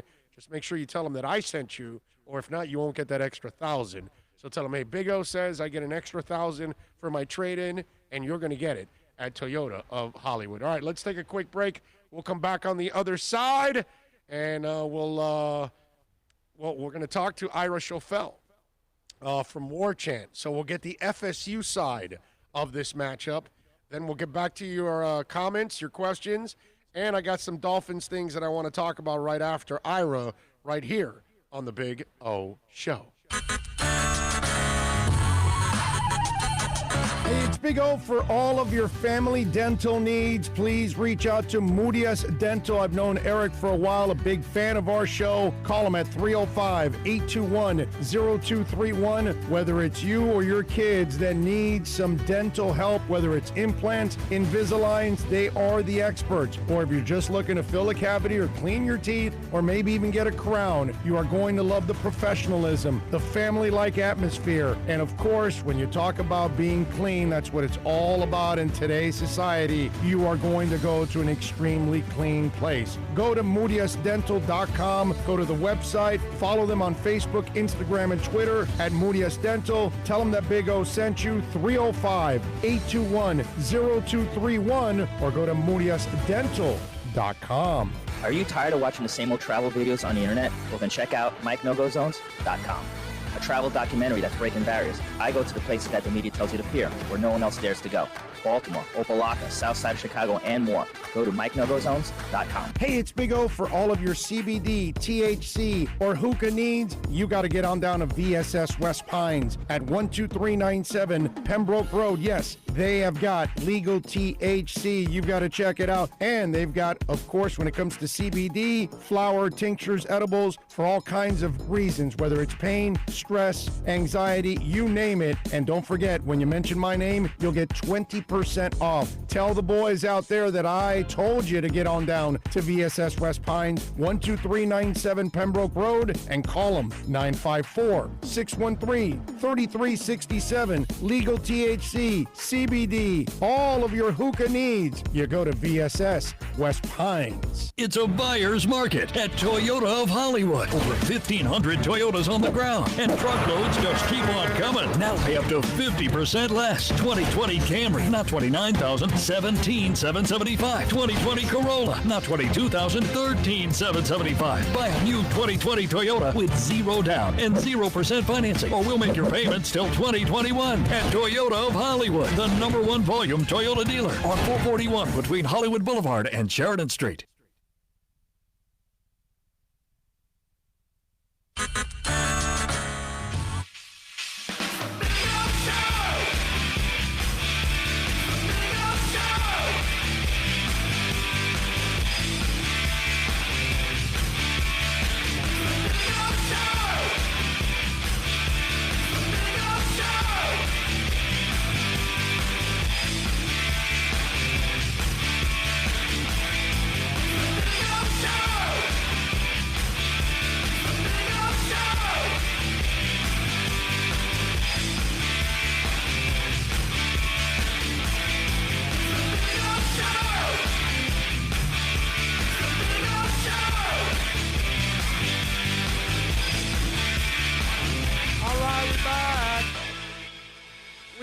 Take you here till, I don't know, I have whatever. We'll have Michelle on, and I don't know how long I'll go, but I've lasted pretty long, actually. I'm actually way more impressed how long my voice has lasted on this thing. I thought for sure it would be giving out on me, but you know what? Being all day resting and not really talking at all, pretty much, and watching that game last night, I guess that was the cure, to get my voice back on track. Because if you hear the mini podcast I did yesterday, well, you heard my voice was kind of rough at times during that thing. Anyway, we're going to get the other side of this matchup between UM and FSU. And when we want to talk FSU, we go to Ira Schoffel all the time, warchant.com. Follow him on Twitter at Ira Schoffel. He's the editor of warchant.com. Ira, how you doing, my man? I am great. Oh, how are you doing? I'm staying COVID-free, so I guess that's all right, right? I mean, that's kind of the task now is just to try to stay COVID-free, right? That's of the list of the objectives for 2020, that's number one on the list. So I'm right there with you. I saw on your feed, on your Twitter feed, you put out some stuff that it's an interesting way the students have to go about if they want to go to a game. They've got to go through a COVID process. What's the deal with that? Yeah, that's actually new. The first game they didn't have that. They just had, they had stickers on the seats when the kids were supposed to stay socially distanced. They, of course, did not abide by that. And then they also did not wear masks. And they basically, the university kind of got a tongue lashing from the county commission, who felt like, hey, look, we agreed to let you guys have these football games, but we don't want your students all on top of each other acting like everything's fine. So FSU came back with their policy, a new policy yesterday, where the kids will have to get tested if they want to get tickets every week. And then on top of that, they'll, they have to wear their mask or they'll be asked to leave. Now, if they don't wear their mask, we don't know if we're going to get one of these tasing situations or how they'll handle that. But FSU's trying to be a little more serious about it. Oh, and you're talking about that incident with the lady. Now, the cops came out and said, we did not arrest her because she wasn't wearing a mask. We arrested her because she refused to leave after we told her you have to wear a mask. and she said she had asthma, so she didn't want to wear the mask. And then they told her, well, if you don't want to wear the mask, you cannot be here because those are the rules. So she refused to leave, and that's when she left, where they had to, they didn't really arrest her. They kind of detained her outside and then let her go. It's kind of what they did. Yeah, that's the thing. I mean, man, since we were kids trying to get into the Orange Bowl, the farm stores, the Circle K, no shirt, no shoes, no service. That's right. And people don't want to hear it. Yep. No, there you go. You just brought back Spicoli and Fast Times at Richmond High. Learn it. Live it. No. Yeah, that kind of stuff. Yeah, definitely. So, Ira, when I look at this FSU team, dude, this is I normally know the FSU team pretty well, but over the last couple of years, I almost feel like I follow them less because they're not that sexy anymore. And when I look at this team now, it's like I don't recognize it. It's not like loaded with stars and guys that we know. It's a bunch of unknowns. It's a bunch of, I don't know what they have. So what do they have? Yeah, that's a good question, man. They have 2 or 3 guys that I think that they feel like are star-level players. Not superstars, not Dion or T-Buck, but, star-level players. And Marvin Wilson on the defensive line, Tamari and Terry at wide receiver, and then a safety in Hampson Hasroldine who was all-ACC preseason. But Asante Samuel Jr., also the cornerback. Yes. But beyond that, it's a lot of guys that, came in with some hype, but haven't lived up to it in college. And the stars haven't lived up to it either, at least in the season opener. So that's where, if you watched FSU play in the season opener against Georgia Tech, you just didn't see much of anything on either side of the ball. Tamari and Terry dropped a wide-open touchdown pass. Marvin Wilson and the defensive line didn't get any push against Georgia Tech. So, the guys that they have that have some star potential haven't played like stars. And then to your other point, I think for the most part, FSU's roster has to get a lot better. The losing for 3 straight seasons has taken a toll, and they really have to get more talent on that roster. Yeah. Are you shocked? It's weird to watch the U go through all the struggles that they went through over the years with several coaches, and we still don't even know if Manny is the answer yet. And then you watch FSU where they're at now. Did you ever think we'd get to a day where both these programs would be so mediocre? It really is unfortunate. I was actually doing a story, and I was looking at just the records from the last couple of years, and Florida State is 11 and over the last 3 years they were 18 and 20. And Miami, since Coach Rick left, they're basically 500, and so it's so weird in a week leading up to it. I'm curious what it's like down there. I'm actually heading down there right now, but Tallahassee, you could not have told. You could have told me it was a bye week. You could have told me they were playing UAB. It didn't feel like a Miami week up here at all, and part of it's because FSU's the underdog, but also because it's just not a sexy matchup this year. Yeah, no, that's exactly it. So I almost feel like Miami should win this game comfortably, but then again, I've thought of that before for either side. Oh crap, FSU's going to kick their ass, and Miami somehow gives them a game. Or the other way around, Miami should kick their ass and FSU gives them a game. So give me the scenario where you see FSU giving Miami the game. How do they do that? I think the defense has to really play. I don't have a whole lot of confidence in this offense with James Blackman, a quarterback. For me to sit here and tell you that Florida State's gonna put up a lot of points on offense, I just don't see it unless there's some busted plays or James Blackman just plays out his mind, because they don't even have, those few years after Jameis left, they still had some big games offensively, but it was because of Dalvin Cook or, maybe Cam Akers. They don't have anybody like that. So it's going to be, the defense is going to have to just be dominant. And I think there's some potential there. As I mentioned, Marvin Wilson, that defensive line, they're supposed to be a really good defensive line. They didn't show it in the opener, but you got to think they're going to give their best effort against Miami. And I think if they do, they've got an edge on the defensive line. And then now you could put De'Ara King under some pressure, which he really hasn't seen a whole lot of.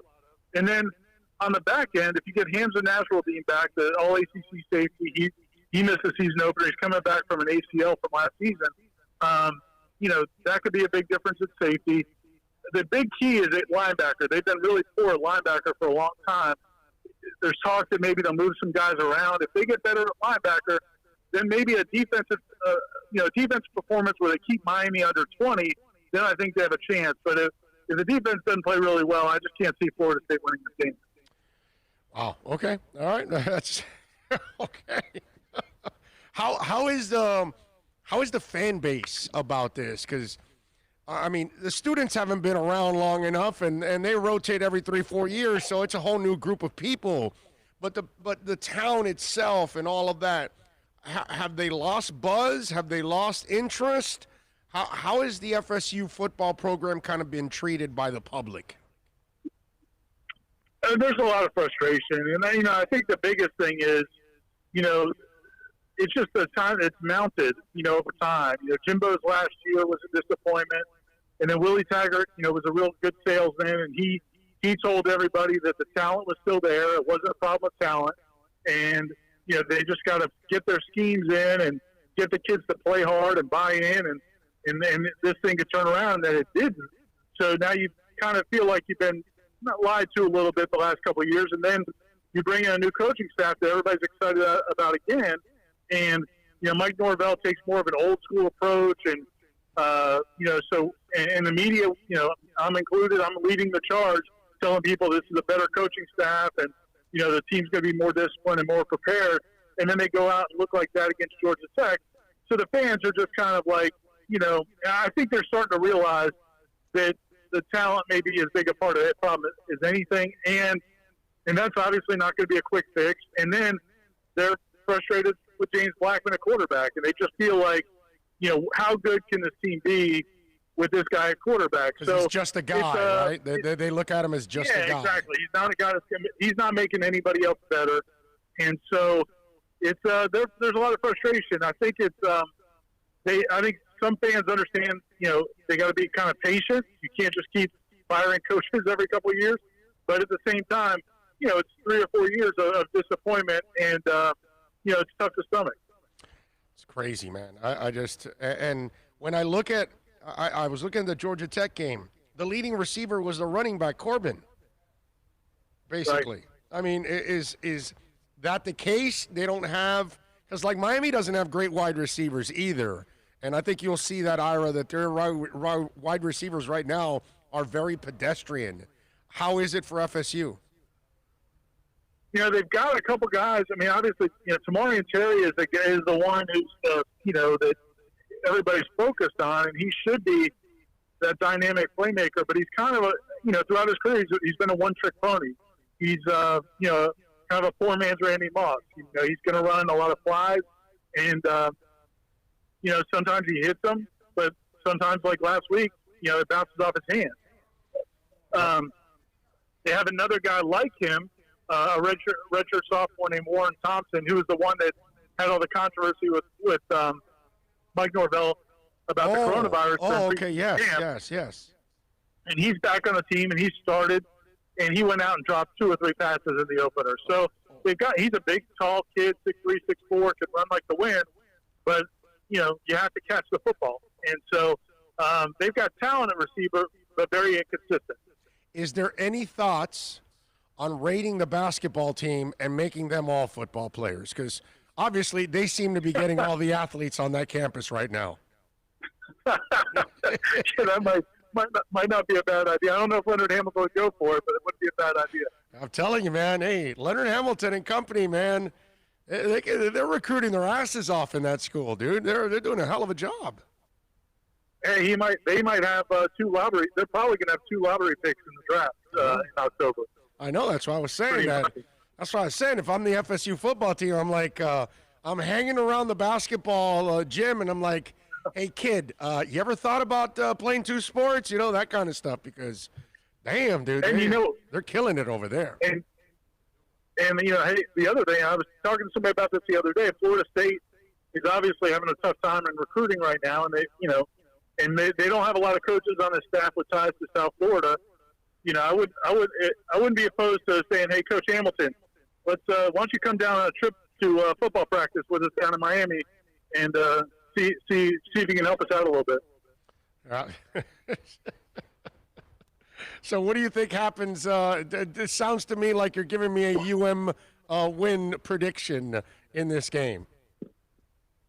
Yeah, I mean, it would be impossible to pick Florida State right now with the quarterback, playing the way he is, and as you said, that the skill guys haven't been really great, and then I think it's got a chance to be a game. Well, Florida State, one of the comments that Adam Fuller, FSU's defensive coordinator, made this week was that De'Ara King and that offense, they look very confident. They look like they feel like they can do whatever they want right now because nobody's really told them they can't. And so I do think FSU's going to try to be more aggressive and physical, and at least maybe try to challenge Miami physically early in the game. But from what I've seen of this team in the past, if it doesn't work, and if Miami kind of withstands that, that might be short-lived. So yeah, I mean, I expect Miami to win. But as you said at the very beginning of this, nobody's ever shocked when something unexpected happens in this rivalry. No, not in this game. And FSU will be here without their head coach, correct? That's right. Mike Norvell, he tested positive last week, so he'll be in his living room watching the game on television. Well, I think he'll be watching the game on television. I don't know if they're going to have a live feed for him or not, but he's he'll be self-isolating, and they'll have the offensive coordinator, Kenny Dillingham, will be calling the plays, and their tight ends coach, who's the deputy head coach, a guy named Chris Thompson, he'll be the guy on the sideline making the big decisions, whether to go for it on fourth down or things like that. But yeah, Mike Norvell won't be able to coach on Saturday. He can't even. They can't have a cell phone and call. Hey, coach, what do you think we should do here? They've asked. I think they've been told no. But maybe he's watched The Wire. Maybe he's got some burners. I don't know. But they're not supposed to. Okay. All right. That's so they actually asked. All right. I figured they wouldn't be allowed to do that because then you can kind of open the door for all kinds of other things if you do it that way. Exactly. So I would imagine they don't want to open up Pandora's box. No, that's exactly it. I think they were trying to see if there could be some exemption because of COVID, but no, they're not going to be able to. Basically, if you're not in the building, you can't communicate with the staff. Yeah, that makes sense. How has the COVID? Because I got to tell you something. I'm surprised that it hasn't been worse around the country, the whole COVID issue. And I thought I would see a lot more college football games canceled. Are you a little shocked also? Yeah, I definitely am. It's very weird how it's kind of like it's hit certain teams several times, and other teams haven't been affected yet at all. I think Houston hasn't gotten to play a game yet. I know FAU's had issues with some of them and their opponents. I'm surprised. I think a lot of these teams have been real smart about it, though. I think, I had somebody ask me how it's even possible that if your head coach got COVID, that the whole team doesn't have it. Well, the way it was explained to me from FSU was, we've been so careful with him because he's the head coach that we don't let him be around players for more than just a few minutes, closely. So the fact that they take those precautions, they feel like work the other way. The assumption, they don't know where he got it. But the assumption is he got it outside of the program because, on his way home or getting dinner or something else, because because from what I understand, the testing for Florida State, when he was positive, Florida State's overall testing was very good. Very few people had positive tests. So they're hoping that he didn't spread it to too many other people. How bad is your prediction? I would say, I actually didn't do one this week, but if I had to say, I would say Miami, probably 28-14, something like that. I think they'll cover, but I don't think it'll be a blowout. There you go. Follow him on Twitter, by the way, for you FSU fans out there at Ira Schofel. Catch his work there as the editor at warchant.com. He'll be at Hard Rock Stadium. So what are the plans when you come down here to South Florida? Because you got the family and stuff down here, right? I do, but I'm debating on whether or not I want to go visit them because that's right. you know, That's right. Yeah. I just don't want to give it to them more than anything. But if I somehow got it while traveling, but I'm gonna meet up with a friend to watch the Heat game tonight at a local establishment down in the Grove, and then get ready for the game tomorrow night. I love it. All right, good stuff. Ira, as always, my brother, you are studly. Post COVID, one day we'll get together again, or who knows? Maybe you'll go to the Senior Bowl this year because all those FSU players will be there. Well, they might have one there. Marvin Wilson, maybe he might be the one. But yeah, look forward to it. I appreciate you having me on. You got it, my brother. You're the best. Thank you, Ira. Thank you. You got it. Ira Schofel, baby, from warchant.com. I love that guy, man. He is just pure class, man. Ira Schofel. So there you go, UM fans. Manny likes UM. Even the guy that writes for FSU likes UM to beat FSU. So do I, actually. I mean, I'm being honest. Like, what do you know about FSU, right? It's that's how bad it is. And that's not normal for us. Normally, we know the FSU players pretty damn well because a lot of them were recruited from here. Miami was fighting with those for those same players. And usually we see them star on that team over the year before, 2 years, the last 2 years, the last 3 years, depending on how long they're going to stay there. And, man, it's a different world when it comes to that. I don't recognize them at all. So let's hope Miami takes care of business and kicks their ass this weekend. My man Mike Jamorzek was all flipped out about the lady getting arrested. Apparently, he's a non-believer of the pandemic. He thinks it's ridiculous to wear masks. So there you go. There you go. He goes, Big O, I can tell you how many Americans were dying daily before the pandemic from heart and lung disease. Heart and lung disease, dude. Mike, listen, bro. You need me to lose my crap right now on you? Is that what you're trying to do? I'm sorry. Is heart and lung disease contagious, Mike? Do you want to say something else that's more stupid than that? I love the people. Hey, how about the people that die of heart disease? That's not contagious, moron. You got that, Mike? You got it, dumbass? Jesus. That's the ignorant part. That's why, you know what, Mike? You and that stupid bitch that didn't want to wear the mask, both of you should be arrested. How about that? Okay? That lady is an idiot. And a liar, probably, because she doesn't have asthma. The rule is you gotta wear a mask, Mike. You freaking moron. If you have asthma, even more of a reason to wear a mask. This guy has asthma right here. If you have asthma, you should be wearing a Laramie Tunsil mask. My Lord, bro. With the special stuff for the mask? Ignorance out there from guys like Mike, it's baffling, bro. It's baffling. And then dumbasses like Mike say, well, what about heart and lung disease? It's like, when is that contagious, dude? We're trying to stop something that's contagious. 800 Americans are dying daily still. Do you know that? But no, of course not, because Mike doesn't give a rat's ass about it. The level of stupidity in this country is freaking amazing, bro. Damn, bro. Dummies. Wear a mask. What's wrong with that? I'm wearing it right now. Doesn't bother me. It's not the end of the world to wear a mask. You're protecting somebody else. You're being a good American. We got 800 Americans dying daily still. It's a crazy-ass number. Come on. Don't tell me that you can't wear a mask and make excuses. It's ridiculous. Come on.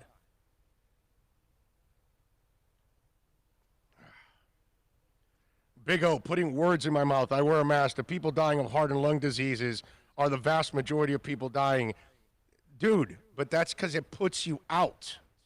If you have a pre-existing condition and you pick up COVID, that finishes you off. It's called complications due to. That's why you wear a mask. That's why the lady is wrong, and that's why you're wrong. And you're the one that brought up, oh, well, I can tell you the other people dying from heart and lung disease. What does that have to do with something that's contagious? Nothing. Nothing, Mike. Okay? There's no defense of that woman at the football game. None. Okay? The idea is wear the mask. It's not the end of the world. Nobody is asking you, nobody's making you do something that is against actually something positive for our society. They don't want you to spread the damn disease. Wear the mask. Look right here. Tony Stampone and Larry Schlossberg, they're both wearing masks. They're doing the right thing. Do we all want to wear masks? No. Of course not. But we're trying not to spread this damn thing. That's all. And to compare it to heart and lung disease, that's not contagious, bro. God. The other thing about these morons with this, the longer we don't wear masks, the longer we're irresponsible, the longer this thing's going to hang around and have us locked down. Yeah. Come on. Yeah. Mike is now backtracking like a great cornerback at this point.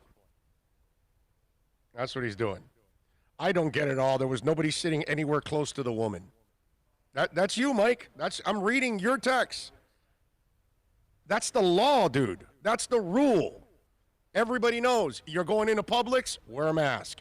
You're coming to Craig's Inn, Acura Pembroke Pines, wear a mask. You're going to go to I Love Tacos down the street, wear a mask. You're going to go to the gas station, wear them. Everybody knows, dude. Everybody. So if the woman went to a football game and they tell her, ma'am, you need to wear a mask, and you tell the person, no, I'm not wearing a mask because I've got asthma, one, you're really dumb and ignorant because now you're out in the open with asthma, which makes you even more susceptible to this whole thing because if you do pick up COVID, it's worse for you. So they tell her, you got to leave because you're not wearing a mask. So she refuses to leave. Well, follow authority, bro. Follow the rule. That's all. In a few months, we'll never wear masks again, hopefully. Hopefully the next pandemic is 100 years from now, like the Spanish flu was, and we're all dead and gone by then. And there'll be, a couple of other generations that'll have to deal with the next pandemic. But for now, just like they dealt with the Spanish flu, we got to deal with this. That's all. It's not a big deal, bro. It's not a huge sacrifice. And there's no defense like you, Mike. Nobody's next to her. That's you, bro. Hey, that's ignorance right there, you. That lady, that's what you said. That lady was full of OBJ. Yeah, exactly. Yeah, she was. Dougie Fresh is back, and he's back with a super chat. Dougie Fresh, you don't need to do that, my brother. Come on, man. What do you do, dude? What is he doing? What is he thinking? He's too much. He says, Big O, sending you Panhandle Faith Healers and Bill some COVID Jimmy hats. Grateful for Fitz's game after losing his mom. FYI, Van Ginkel is not just Gandalf in his teens. He can make plays too. Love, peace, and power. Dougie Fresh, much love, my brother. Thank you, as always. We should be sending you super chats, bro.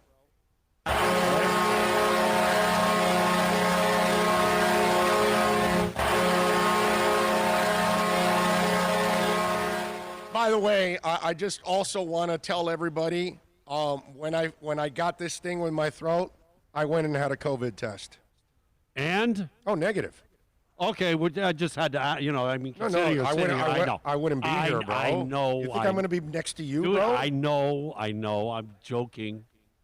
Remember, I'm trying to be the funny guy over here, man. I know, Let me be the funny guy. Yeah, I know, but there's no funniness there, No. bro. Hey, you know what?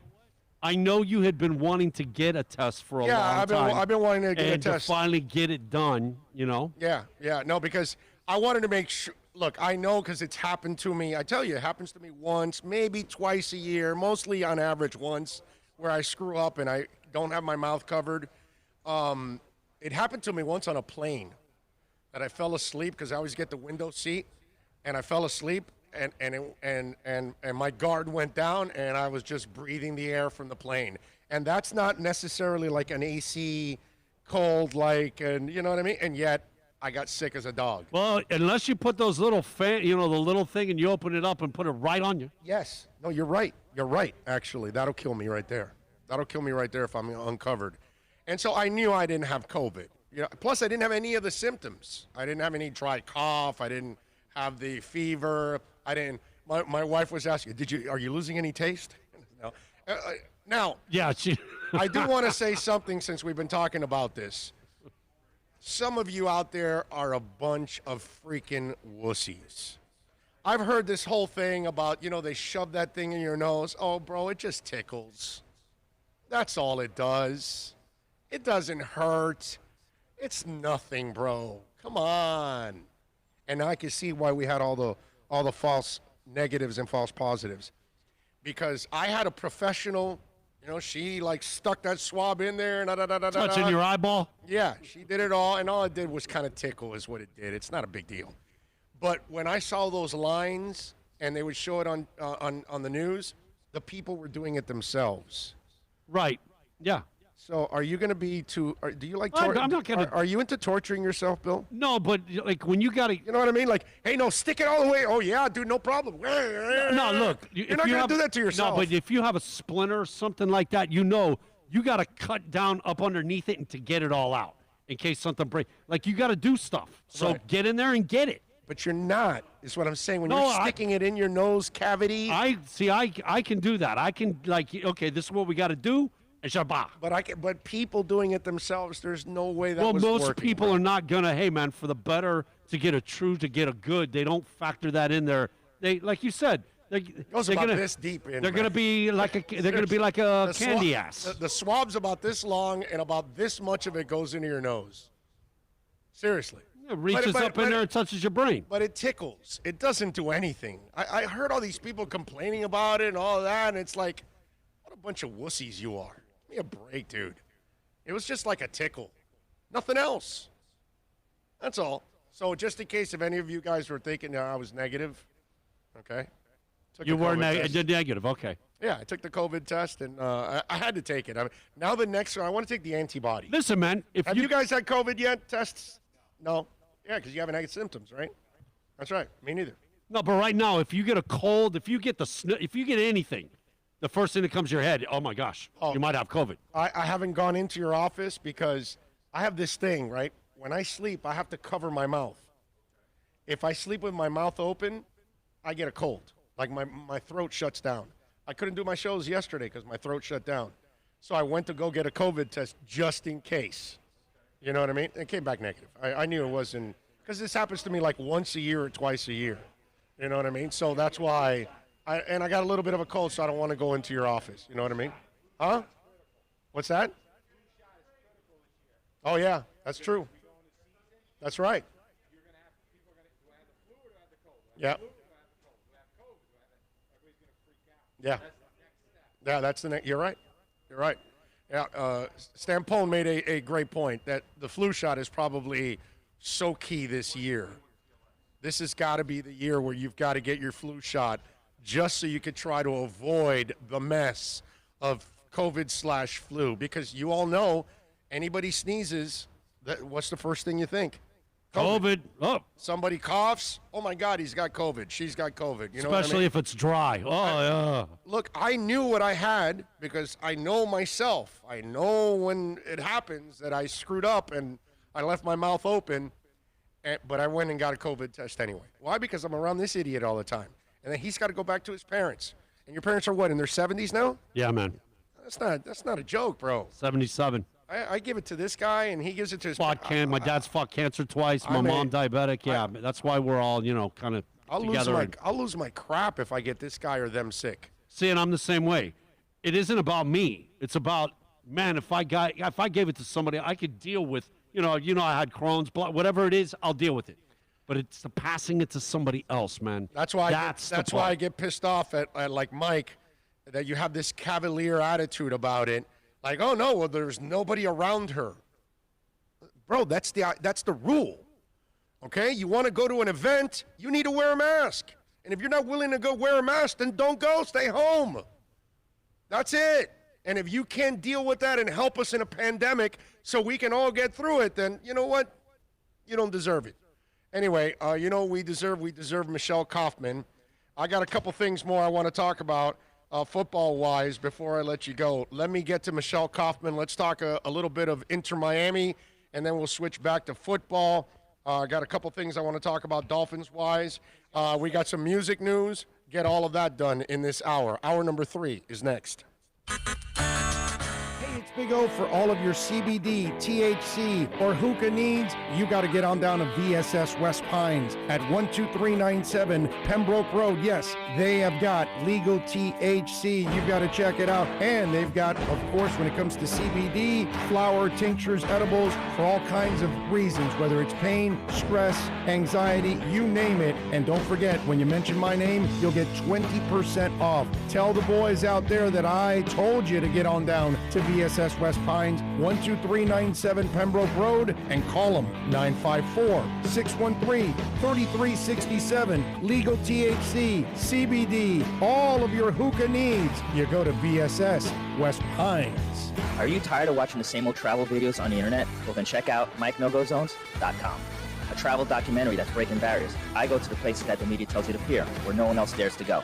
Baltimore, Opelika, South Side of Chicago, and more. Go to MikeNoGoZones.com. Hey, it's Big O for EJD Construction. Listen, I've been telling you about Eric for a long time now. Custom home builder for additions, home remodeling. We're not talking about a handyman. Maybe you want to redo that man cave. We're not going to a lot of live sporting events. So you want to improve that experience in your man cave? Call them 305-433-4843. Tell them that Big O sent you and go to the Instagram page. You can see the before and after there. You'll be impressed. EJD_construction. Call them 305-433-4843 or go to the website ejdconstruction.com. America's premium sports sedan is at Acura of Pembroke Pines, and this is how we do it. TLX, $259 a month, $259 at Acura of Pembroke Pines, the #1 volume Acura dealer.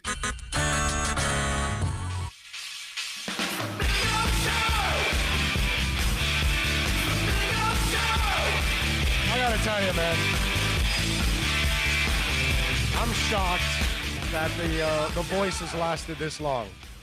I really am. Because I was hurting yesterday, man. I was hurting. I mean, when I did that little podcast, if you heard my voice. When I was talking to you last night, and you're going, no, I'm okay. I'm like thinking, yeah, you're not 100% though, man. No. You're more like 65 at best. But you know me, I power through everything. I try, at least. But I'm glad you didn't try it yesterday because with the double hit, man, you would have been laid up until Monday probably. I did this, what was it, like 9 months ago or a year ago or whatever, and I powered through a cold, and I ended up, the voice was struggling for a couple months. We may not be able to continue this show if the lightning starts here, bro, because I'm not going to put you and me at risk. Well, this is to not play, man. Those are some serious guys. Yeah, let's get Michelle on. Let's get this going. Gus says, Big O, I had 2 tests through the nose, and antibody was blood work negative on both. Nice. I do want to do the antibody one just to see if I've had it or not. Well, it is time to talk a little Inter Miami. It might be a little painful, so I'll put the kids away right now. This might not be a PG conversation. And, of course, Michelle Kaufman does an excellent job of covering Inter Miami on a daily basis. Follow her on Twitter at Kauf Sports. And, of course, catch her work at the Miami Herald website like I do because I subscribe and support local journalism because that's what it's all about. Michelle, good afternoon. Thank you for joining us.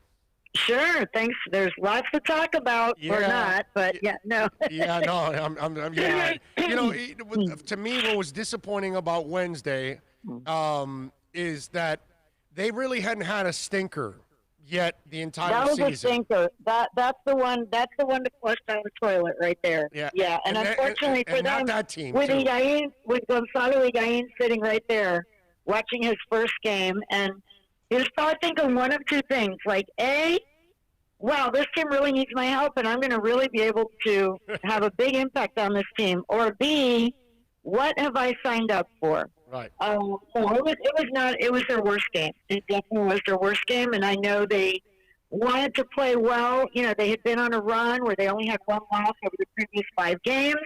They've got Gonzalo Higuain in the stands. Their families were there. It was the first time that their families were allowed, so all the wives and kids and parents and, you know, everybody was there to see, and Higuain was there for his big debut to watch them, and they were bad. From the opening whistle, they started both halves very slow. Yeah. Pizarro on the bench, in my opinion, definitely did not help. When he's not in there, there's something missing.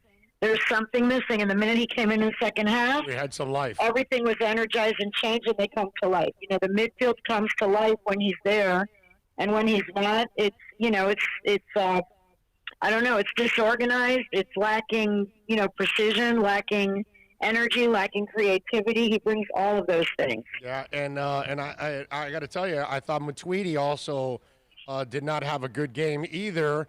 Not just a the surprisingly bad game for him. Not just the PK, not just the penalty in the PK, but he also made another mistake in the second goal that helped allow that goal too. And so I thought, actually, I think from his first game where he was outstanding, he hasn't matched that game yet. Actually, that first game he was electrifying all over the place, up and down, and maybe that was adrenaline. And maybe now he's got to get fit. He's got to get in a groove, and it's not that easy right now. But to me, the frustrating part was that you weren't playing one of the elite teams in the league. And if you lost to an elite team that way, it would be disappointing but understandable. To the New York Red Bulls, that was a winnable game that you ended up losing badly. Right. Well, yeah, I mean, there was much discussion about, and, you know, Luis Robles, as usual, very honest guy, did not mince words. He said, you know, there were no surprises. This is a team that always presses high. I played for them 8 years. This is how they play. Everybody knows that. And for whatever reason, we were not prepared. We were not prepared for that. Now, you know, is that the players? Is that the coach? The tactics, the game plan? You know, if they know that team presses high and everybody knows that, then why wouldn't they be prepared for that? That should be the number one thing you should be prepared for then, if everybody knows that. So they just did not look, you know, to me, it was one of those, you know, they shouldn't be in a position where they would have a trap game. I mean, this is a team that's not good enough to be having trap games. Right. But I really feel like maybe maybe the coaches and the players were looking ahead already to the game at Philadelphia, and they just thought, oh, you know, this is a winnable game at home against a team that their previous 5 games they had only won 1 of them. They had lost 4 out of 5 games, I think. So they may have thought, this team is reeling. They're not very strong. We've got a big game at Philadelphia on Sunday. Let's rest Pizarro for a half. We don't need him to beat this team. And then they go out there and see that they did need a full effort. You know, they're not in a position to be picking and choosing which games they're going to play well. They need to play really well to have a chance, you know, in every game. They're still a new team. They're still coming together. So anyway, it was a very disappointing game for them, and you know, to watch and to write about. There really wasn't much positive. I mean, Robbie Robinson, I like him a lot, but he got the ball. He had a clear chance in front, and he just would not pull the trigger. You know, he was like dribbling, and then boom. You know, you lose your chance. So they've just got to be way more decisive. And, you know, that's what Higuain brings. I mean, he doesn't even take 2 touches. He gets the ball and bang, off his foot, it's going in. You know, he's very decisive, very clinical. They're definitely still missing that. They had some opportunities in the second half. The first half, not really. But, overall, just very poor defensive, you know, effort, very poor in the midfield and the forward. It was just like an all-around bad game. Yeah, it was all-around bad game. It was a tough one to watch, man. I think in the end it was really my fault because I got sick that night and I couldn't do the game. I had to leave the boys do the game. And so it's your fault. I've been there at all the home games, and we've been unbeaten since I've been there. And so I did not go on Wednesday night, and we ended up losing. And so, I should have put that in my game story. That should have been in the lead of my game story. That's right. It should be in your lead. Now, if we win in the next home game that I'm there, I'm telling you, I'm going to start feeling pretty bad about all of this. So the question is, will I feel better on Sunday because a certain international star will be on the pitch? What are you hearing? Did he find us a Visa, Diners Club, something, MasterCard, something to play, or what's the deal? Yeah, as of right this minute, I don't think that he has the visa. But it's Friday, and it's still early in the day. There's time. There's time for him to, maybe something will happen this afternoon. As of right now, 1 o'clock, no. But it's still Friday, and they don't travel until, they're traveling day of games right now. Right. So, there's still time. They definitely want him to play. I know that he wants to play. They want him to play. Philadelphia is a very good team, very good team. They're tied for second place. They're very strong, and they're going to be at home. Miami's going to need to play very well to have a chance against them. And certainly having him in there would be a massive, massive help. Not only just he himself, but I would assume everybody around him, if they don't get too nervous to be playing with him. Well, my mom asked me, it's just my mom, but she said to me from the other night, she said, do you think maybe all the guys were just nervous that he was there watching and they were like trying to impress him so much that they played like crap, Maybe. Said, she might be onto something. She might be onto something. She said even Matuidi, because that was his teammate over there, and he wanted to show him like, oh, look here how I can, dominate here in MLS, and,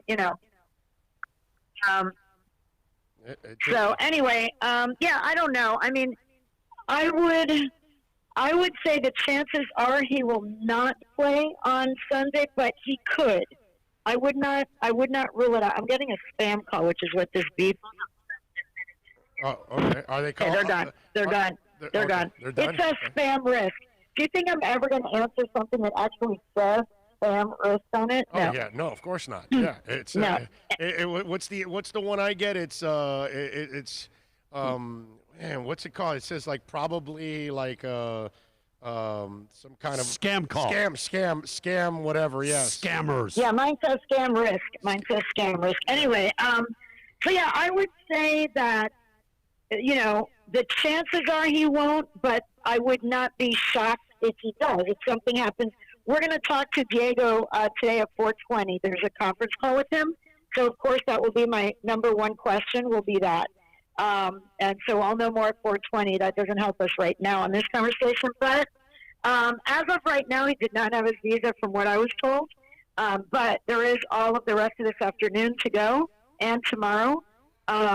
So, it's possible that he could play, and that would be massive. Unfortunately for me, it's Yom Kippur. That night it starts, and so that's the one game that I will not be covering. So for very selfish reasons, I don't want him to get the visa because I want to be able to write the story about his debut. And if his debut is Sunday, it's going to be one of my Miami Herald colleagues who's going to be filling in for me to do it. So from a purely selfish standpoint, I want his debut to be next Saturday at home so I can be there. But for them and for the fans, I know that everybody would be very excited to see him in uniform on Sunday. And Philadelphia is a pain in the ass. They're 4-0-1 in their last 5 games. They're unbeaten, and they've beaten their opponents 9-2 in that 5-game stretch. This is one. Well, we saw them already in the bubble. Miami already played them once in the bubble. And this is, I mean, you talk about the disappointment with the Red Bulls. I guess that's the only positive I can find out of this. I would imagine these guys are going to be extra focused for this game because of such a poor performance on Wednesday. Yeah, Philadelphia is very good. I mean, they're very well. I really like their coach. I just got off a conference call that he was on. I really like him a lot, Jim Curtin. It's a very good team. They will not have Alejandro Bedoya is going to be out with a yellow card accumulation. So they will not have to face a local star Alejandro Bedoya will not be there, and that's a big loss for them. He's a big-time player, captain, leader. He brings a lot of energy. And also Ray Gaddis was injured and is unlikely to play. So there are two starters that may not be playing. Bedoya definitely won't be, and Gaddis is unlikely. But they are a very hard team to beat. They're a very hard team to beat. They're good. They know what they're doing. They have a certain system, a certain style, and they're going to be home. It's only their third home game out of 13 games so far.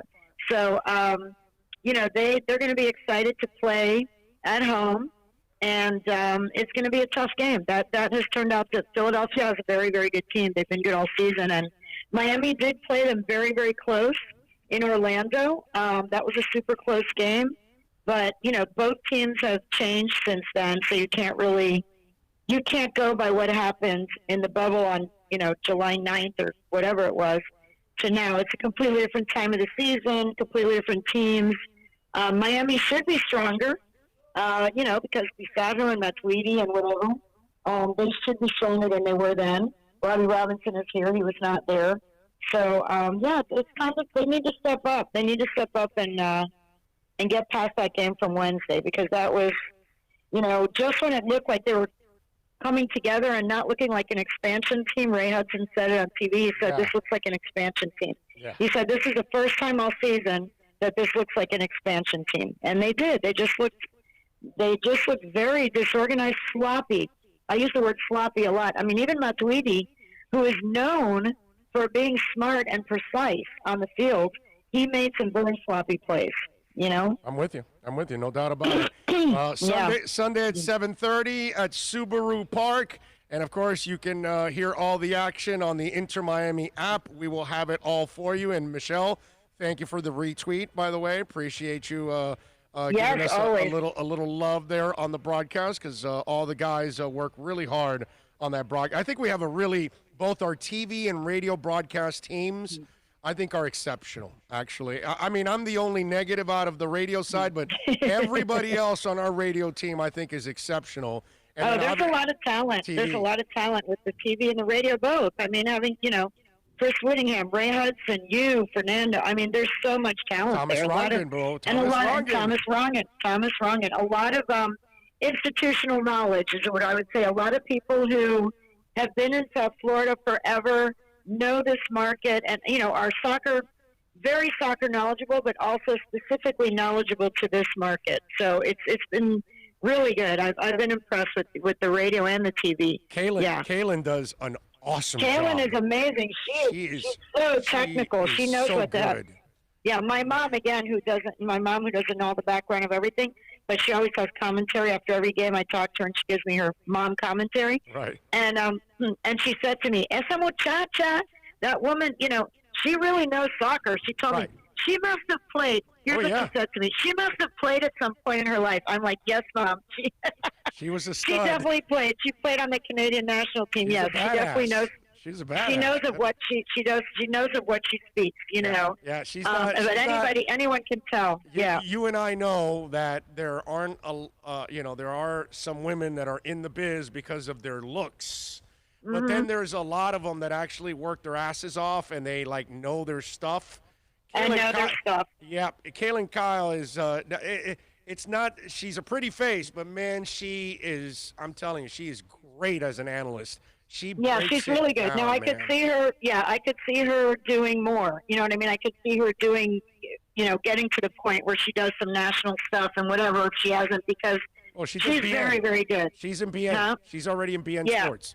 Yeah. She's good. She's really good. You can tell. She knows the minute she opens her mouth, you know that she knows what she's talking about, and I love to see that. As a woman in this business, Susie Colbert, I went to UM with her. Yep. On the NFL, that woman knows what she's talking about. And right. When I see a knowledgeable woman on TV talking, it makes me so happy, because when I see one who's not, it sets us back like 30 years. I mean, those of us that have been working so hard to do it right, to know what we're talking about, to do all the interviews correctly, to be in it for the right reason, work our tails off. There are so many women that are very, very knowledgeable and very professional and do everything. and then one or two can ruin it. That's you know, right. Unfortunately, that's how it is when you're a minority, whether it's black, Hispanic, or woman. You know, if you have one or two that do it wrong, they you know, it's a bad reflection on everyone. It shouldn't be, but it is, because, oh, this woman doesn't know, this woman's a bimbo, when there could be 100 women that are doing it right, but if two of them do it wrong, they ruin it for the other 98. That's you know, right. so I really, when I saw Kaylin, I listened to her the first time, and I said, okay, good. They got a woman here who knows what she's talking about. She has played at the high level, and she knows her tactic, and she knows what she's talking about, and it's really, I love to hear it. I really do love to hear it. I get to learn from Kaylin. That's the beauty. Yeah. I mean, that's the awesome part about it. And Yeah, that's when why- she and Ray talk, Yep. when she and Ray are talking, you feel like you're, like you're inside you're inside the coach's meeting room, with two people talking tactics at a different level. And, as a sports journalist, I've always deferred. I always hate the sports writers and reporters who think they know more than the coaches and players, because I'm sorry, we never will know more than people who, coach it and play it for a living. Yep. That is what they do all day, and watching film and dissecting film and playing on the field. And if you don't have those experiences, you can still be a great sports journalist, but you have to always understand, at least I do, that they know more. They know more than we do. And what you try to do is learn from them, listen to them, learn from them, learn, the game at a different level from a spectator. There's spectator level, and then there's their level. And I think it's real important for sports journalists to, defer to the players and coaches and learn from them and ask questions, I'm with you. Follow her on Twitter at Koff Sports. Catch her work at the Miami Herald website. And catch, of course, Inter Miami take on Philadelphia on Sunday at 7:30. Michelle, as always, you are awesome. Thank you for taking some time. Appreciate it. Sure, it's always fun. Yep, we'll see what happens Sunday. You got it. Be good. All There you right, go. The thank you. great Michelle Okay, Kaufman. bye-bye. Thank you. Awesome as always. By the way, Chase won. Gesicki is the new Joe Rose. Now, Chase, you've got to be like 25 years old, right? Right? I would imagine. I can't see your picture there. Let me see. You got to be like really young, right? Like you heard Joe on the radio, but you really didn't watch him play. I watched Joe Rose play. I was in the stands watching Joe Rose play. Okay, I've worked with Joe for many years. Love Joe. Got nothing against him. Joe had terrific hands. Okay, but he was like a backup tight end. Gesicki is a legitimate number one high-flying tight end, super athletic. Really, and he doesn't have a big head like Joe. You know what I mean? Joe's head may not fit under this whole thing right here where we're at Craig's Inn. And so that's another thing. Like, Gesicki doesn't have that burden either. The number one was Hardy, right? Bruce Johnson. I mean, Gesicki's even better than our number one back then. Yes. He's better than Hardy, okay? Yes. That's like you could you're say insulting the hell out of Gesicki. Right. Okay. And I love Joe. I got nothing against Joe. Like I told you, good backup tight end, had excellent hands. Joe caught everything. That's what I've told Joe. I go, Joe, bro, I know you talk yourself down, but dude, if there's one thing I remember about you is you didn't drop passes, bro. You caught the ball. Again, he wasn't one of the guys that was going to catch 9 balls. He wasn't going to be Kellen Winslow. He just wasn't going to be that kind of tight end. But I'm just saying, bro. Maybe Keith Jackson? Give Gesicki a little bit more love than that, okay? Potential to be like Keith Jackson? Yes. How about that? Yes. That's a little better. Yes, exactly. Except Gesicki will practice, unlike Keith Jackson, who chose not to practice all week and just show up on game day. And Shula will let you get away with that because you showed up on game day. But, that's just like, you got to be like 25 years old or something, to say something like that. Oh, man. Chase one says he's our best tight end since McMichael.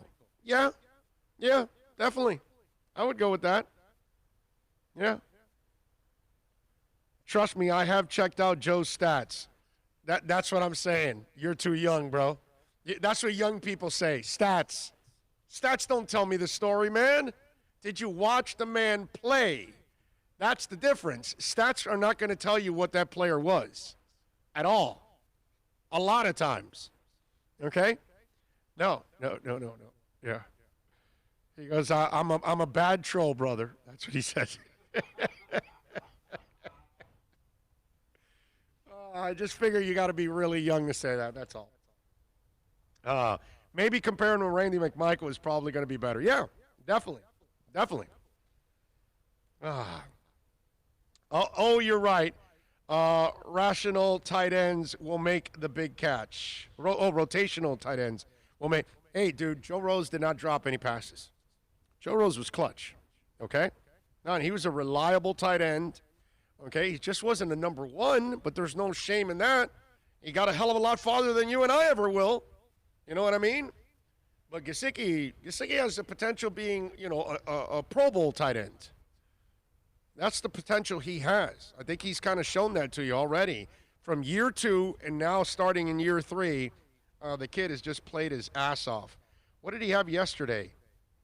What was his numbers yesterday? He had decent numbers yesterday. And last night, by the way, it couldn't have gone better for me. Because the Dolphins won, and I started James Robinson. So it was good. He got 30 points. So he gave my fantasy team that is in desperation mode for a win because we're 0-2. Got to win this week. Not that anybody gives a rat's ass about you shouldn't care about my fantasy team. But anyway. I had Chark in the start, and I had Robinson on the bench. Robinson should have been my flex over Chark. Yeah, that's what I did. I moved my flex out for Robinson, actually. The Raging Dolphin Maniac says, I'm just glad Gesicki's being used properly now. Yes, well, we got good coaches, man. I was on board with the Chen Gailey hire. All the people, he's old. He was out of football for 3 years. Like, have you followed the man's career? He's a damn good offensive coordinator. He's coached all kinds of offenses. That guy's a good coach, man. I'm glad that they've given him that opportunity and brought him back because I think it's a nice way to kind of lay that foundation of what you want to do on the offensive side of the ball. I am so proud of the Dolphins. The offensive line is playing better than I ever expected at this point in the season. I thought, to be honest with you, you would think the second half. Yeah, the halfway point is the way they're performing. Hell yeah. I thought game 8 and 10 and 12 is when we would start to see the light of day from the tight end. The offensive line. I thought the offensive line would struggle the first half of the season. They haven't struggled at all. They've pass blocked fantastic all 3 games. And last night, dude, they were opening up holes on the offensive line. So proud of Devontae Parker, how he's fought through the hamstring injury. He's injured, he's not 100%, and he's out there balling and helping his team out. Preston Williams coming back from a knee injury. He's out there busting his ass off and trying to come back from that knee injury, even though he's not 100%. The growth of Isaiah Ford. You know what? Jakeem Grant had a rough year last year. He started off well so far. Last night was beautiful. The end around, the catch. I mean, there's so many things that I like. Myles Gaskin is fun to watch. There's so many things I like. And then the defense is now coming around. And let me tell you something. Right now. Maybe the Byron Jones injury was a good thing. Yeah. Because so it thrusted Noah into a role that he wasn't ready for. Okay, fine. But he was never going to get that education without putting him there. So he got it against Diggs. He did better this week against the Jags. And I got to tell you something. I'm almost hoping that Jones is out in 10 days against Seattle. Because maybe the best thing is to give Noah a couple of more games, and then you get Byron Jones back. Noah's confidence is sky high because he's playing well, and now you throw all 3 out there. And now you're looking really good. And now you're shutting fools down. Because if there's one thing that I kind of anticipated from this year is that the secondary would be ball hawks. And that they would shut people down, and they're not going to allow a lot of yards. And if you go in X's direction, it's going to get intercepted. supposed to be our biggest strength on our team. Yes. And so maybe, just maybe, there's a positive out of the injury of Jones that you quickly get to develop Noah and throw him out there. And let me tell you something. The way he played last night, Noah showed me what the coach talked about earlier that week where he said, I'm not worried about Noah. He's a mentally tough kid. He's right. He's right because he did not play like he lacked any confidence last night. That was cool. Monster night by Gesicki, by the way. How much was it? 3 targets, 1 catch, 15 for a touchdown. There you go. Monster night, bro. Kicking ass and taking names. 15. I thought he had more than 15 yards, actually. Well, that 1 catch, man. It was a nice route. Great catch. No, it was a great catch. Yeah, great catch. I was happy how Gaskin looked. He has made some small strides last night compared to Sunday. Yeah. Now, I think, the Jags, they kind of knew what was coming, and he had some success early on. It kind of was limited a little bit more when they only passed the ball, 5-6 times or something, 7 times or something in the second half. So they ran the ball a lot, and the Jags kind of knew that they took the lead, and they were kind of like they were wasting the clock more than anything, long possessions and things like that. Which there's nothing. Again, everything they did yesterday worked, and that was beautiful. Special teams play. How about that punt, dude? Damn, nail that punt inside the 3. That thing died out right there. That was awesome. Biggest thing for Gaskins, he's got hands, man. No ass at the end. So you don't know what he's doing. It's Gaskin. Yes, Gaskin. Okay. But no, it's so I've said Gaskins in the past a lot. So it's like something that automatically everybody throws the S in at the end. Miami Kid J says, I think we're really onto something here with Jackson and Kinley. Oh, yeah, the offensive line, no doubt, man. And listen, if Austin Jackson's already looking half decent, can you imagine a year from now? So all those people that were so worried, we traded Laramie Tunsil, and what about if we can't draft another one? Well, let me see. Who drafted Laramie Tunsil? Oh, the same guy that's drafting now. So you don't think he can find other linemen? Well, maybe he already found it in Austin Jackson. Now you're playing with house money with the other 2 picks from Houston. You know that, right? If Austin Jackson works out, now it's house money. Now all you got to do is hit on one of the other 2, and the trade becomes a monster. That's it.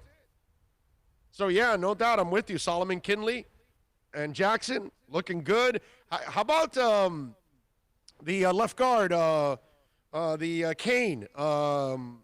Damn it, we got him from Washington. What's his name? Flowers. Eric Flowers. Dude, he played well yesterday. He opened up some holes. He was pushing some fools around. Ted Karras had a couple of really nice blocks. I mean, come on. They look fundamentally sound. They're not making mistakes. Everybody's picking up the right guy. It's I just love impressive. What I'm seeing from your Dolphins. You never would have thought this offensive line would be able to do this without all the work from camp. Yep. And preseason. You know what? We can be really encouraged because they're at least a half a season ahead of the schedule. Imagine where they'll be week 9, 10, 11. And like I told you guys 2 weeks ago when we saw the first game and they blocked and they, I think, allowed 1 sack like late in the game, I told you that for all of you out there that have this little, stiffy about playing Tua already, well, if the offensive line continues to improve, at least you know that when Tua does get the chance, the 5 guys in front of him know what the hell they're doing. That's pretty cool, dude. That's awesome. That gives them a chance. And let me tell you something. You do not play Tua yesterday because I got that on Twitter yesterday. Oh, why don't we throw Tua in there? And I go, so why do you want to throw Tua in there? Well, so he could get some playing time. I go, yeah, but, there'll be a backup from Jacksonville that'll get a freebie shot on him. Is that what you want? Remember. And another guy goes to me, well, he can just hand it off. We've got a big lead. And I go, so what's he going to learn by handing off? I mean, come on, dude. Remember something else, though. When you put a rookie quarterback in, what does the defensive coordinator do? He sends the house. Right. Okay? Yeah. You're going to send 7 or 8 guys. But it's what one guy said. They are going to run. Like I told you, Fitz only passed the ball a few times in the second half because they had such a fat lead. They didn't have to do that. So do you think they were going to pass with Tua? So why would you play him? What, to hand off? Some guy told me, oh, so you can hand off 2 or 3 times. And what does that do? Puts him at risk to twist an ankle, to get stepped on by the guard, to get stepped on by the center, to whatever. He can practice his Bob Greasy moves. He can do handoffs in practice. That's fine. All right? Leave Fitz alone. They play to win the game. That's what they do. They're not trying to tank last year. They're not trying to tank this year. If you put 2 out there now, then you're trying to tank. Right? Because there's no way he's better than Fitz right now. And I'm not a Fitz, like, oh, my God, he's the greatest quarterback since sliced bread. I know what Fitz is. He's a journeyman. But at this point, Fitz forgot more about NFL football than Tua will ever know at this point. So you don't play him in Game 3 right now. There was no need. I don't know what this desperation is to get him out there. I want the team to continue to improve. And if your special teams is playing well, your defense is playing well, and your offense is playing well, well, then down the line, you'll play the kid, and you'll get him in there, and you'll get him his experience. Chill out.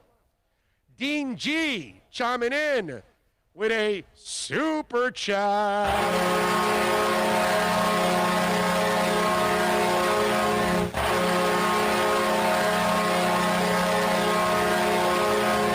Thanks, Big O, for the show. Love it. Go Dolphins. Love how the rookies are playing. I love how everybody's playing, man.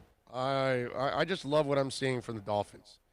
And it's like what I told you guys yesterday, that the 0-2 this year is completely different than the 0-2 last year. And if you can't see that, I can't help you. And like I said in yesterday's podcast, I told you, they're ready to win. They were right there. They're on the brink, if that's what you saw.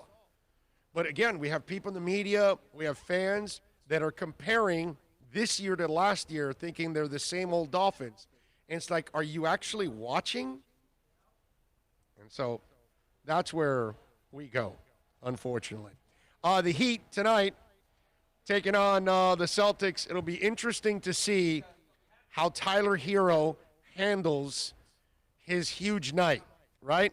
We know he's got the swag. We know he's got the IG model, right? Elise, Katya. So we know that life is pretty damn good for Tyler, and we know he's fearless.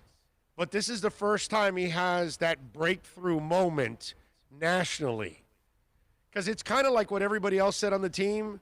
Like if you've watched the team all year, Tyler's been doing this all year, hitting big shots. Now, did he have a 37-point performance? No, that's where he took it to another level and doing it in the Eastern Conference Finals. And like I told you yesterday, Dan Marley was ice, and Tim Hardaway was ice, and John Sunvold was ice, and Sherman Douglas had ice in him. But there's nobody more ice ever in the history of the Miami Heat than Dwayne Wade. And in my book, Tyler is number 2 now. He hasn't done more than Timmy and some other guys that probably had more games and more big shots, but you can tell the way this kid is wired that more of these nights are coming. And it'll be fun to see how he handles tonight. And does he bounce back and has, not 37, but he goes out there and scores another 20, 25 points and some big shots to kind of help this team hopefully win and put the Celtics away. This is what I'm going to be interested in this game. I know the Celtics are going to come out with super desperation. We all know that they're down 3-1. If Miami can match it and somehow take a double-digit lead on the Celtics, like a 10, 12-point lead, going into that second half, I want to see if the Celtics respond to that. Or do they check out and say, season over, we're moving on? I will be interested to see that. I want to see what kind of Celtic team shows up. I know the Heat is going to show up and they're going to play their best. And whether they win or they don't, I don't know. But I don't think they're going to lay a stinker out there tonight. I think Jimmy will come in. He'll be aggressive right from the get-go. But it'll be interesting to see how the Celtics respond, because I just see more dog in the Miami Heat, and I see very little dog in the Celtics.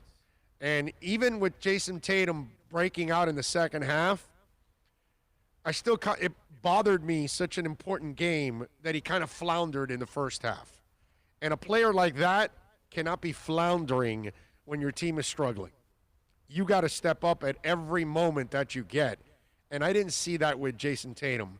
Whereas I see dog in Goran. I see dog in Butler. I see dog in Tyler. I see dog in Duncan. I see dog in Bam. You know what I mean? I see dog in Crowder. You know, I just see guys that want it badly all throughout. That's why I think if the Heat could take some kind of a lead in the second half, I think that they can break their will. Maybe I'm wrong. You got to think that Boston's going to come out and just throw it all. You know what I mean? If you're able to survive that initial hit, you know what I mean, and get back in again and take it away from them, it should demoralize them. You're right. Clee Torres checking in with a little super chat.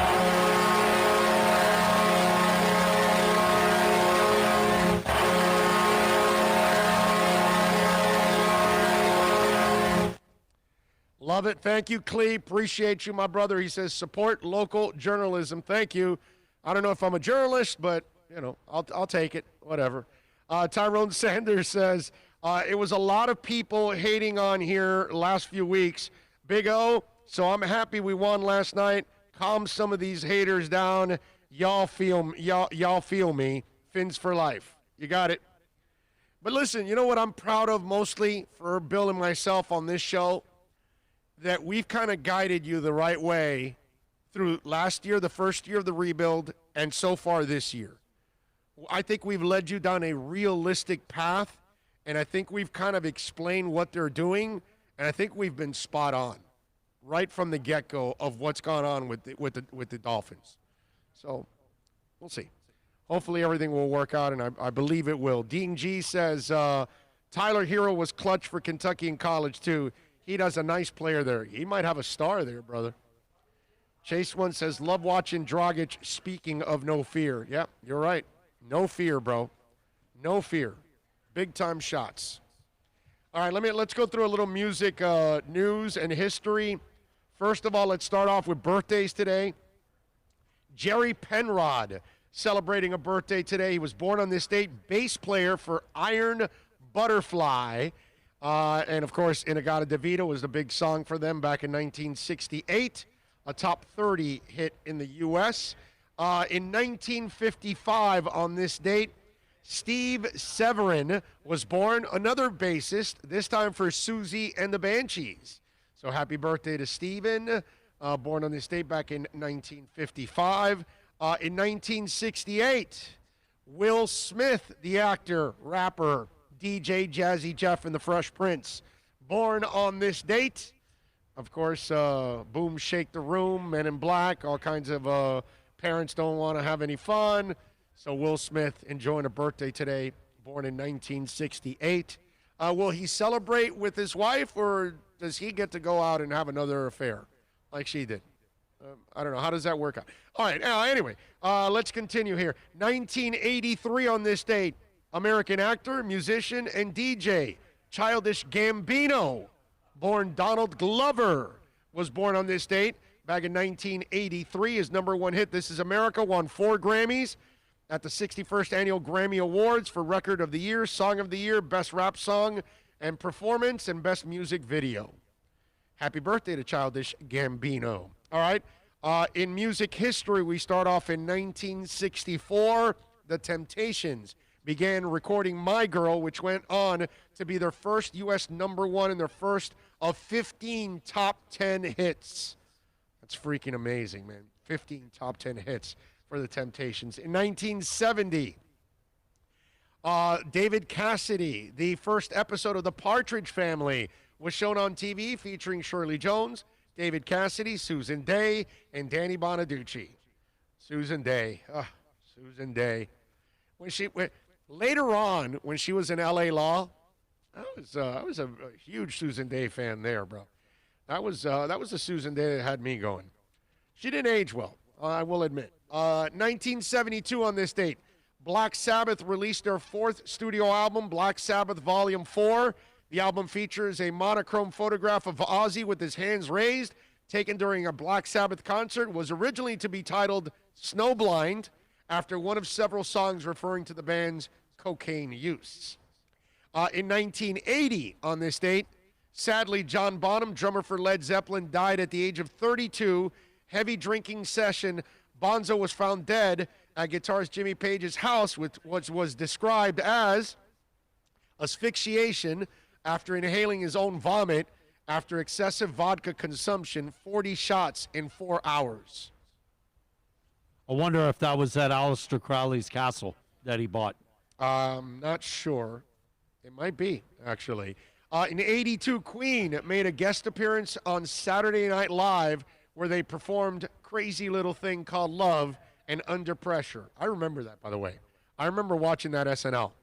1990, Nirvana drummer Dave Grohl auditioned for the band and was instantly given the job. There you go.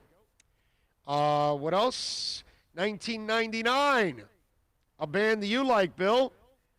Stephen Kennedy of the Ozarks Mountain Daredevils was killed when the vintage World War II plane he was flying in rolled and inverted and crashed into a tree. The pilot failed to maintain speed, which resulted in a stall. Jackie Blue, right? Isn't that Ozark Mountain Daredevils? That it would be. Ooh, Jackie Blue. Love it. 2000. Ozzy Osbourne formally requested that Black Sabbath be removed from the nomination list for the Rock and Roll Hall of Fame, calling the inclusion meaningless. Osbourne went on to say, let's face it, Black Sabbath has never been the media's darling. We're a people's band, and that suits us just fine. Okay. And one more in 1976 on this date. Boston's self-titled debut album entered the charts. It would go on to become the fastest-selling debut album in chart history. Had no idea about that, by the way, as much as I love Boston and that album. Because Boston's first 2 albums are absolute masterpieces. Would you agree? Like from beginning to end? Yes. Both albums? Although I got to tell you, I love Third Stage. Cool the Engines, Amanda. It's got several songs on that album. I like Cool the Engines, but Boston and Don't Look Back, my God, those things are awesome. I can remember ordering those through the 8-track the 8-track or the cassettes. Cassettes. Okay. Cassettes. All right. Through RCA Music, you know. Yeah. Get all the albums for a penny. Yep. 90 Miles from Cuba says, Big O, you've been spot on with the Finns since I was an intern. We try, my brother. We try. We were spot on when they were bad, and we're spot on now when they're getting better. So it's good. I like it. I like it. The NBA is an entertainment program and not a sports league. Was on full display last night. The officials handed the game to the Lakers. Has LeBron ever actually won a title, or was it all scripted? Oh, come on.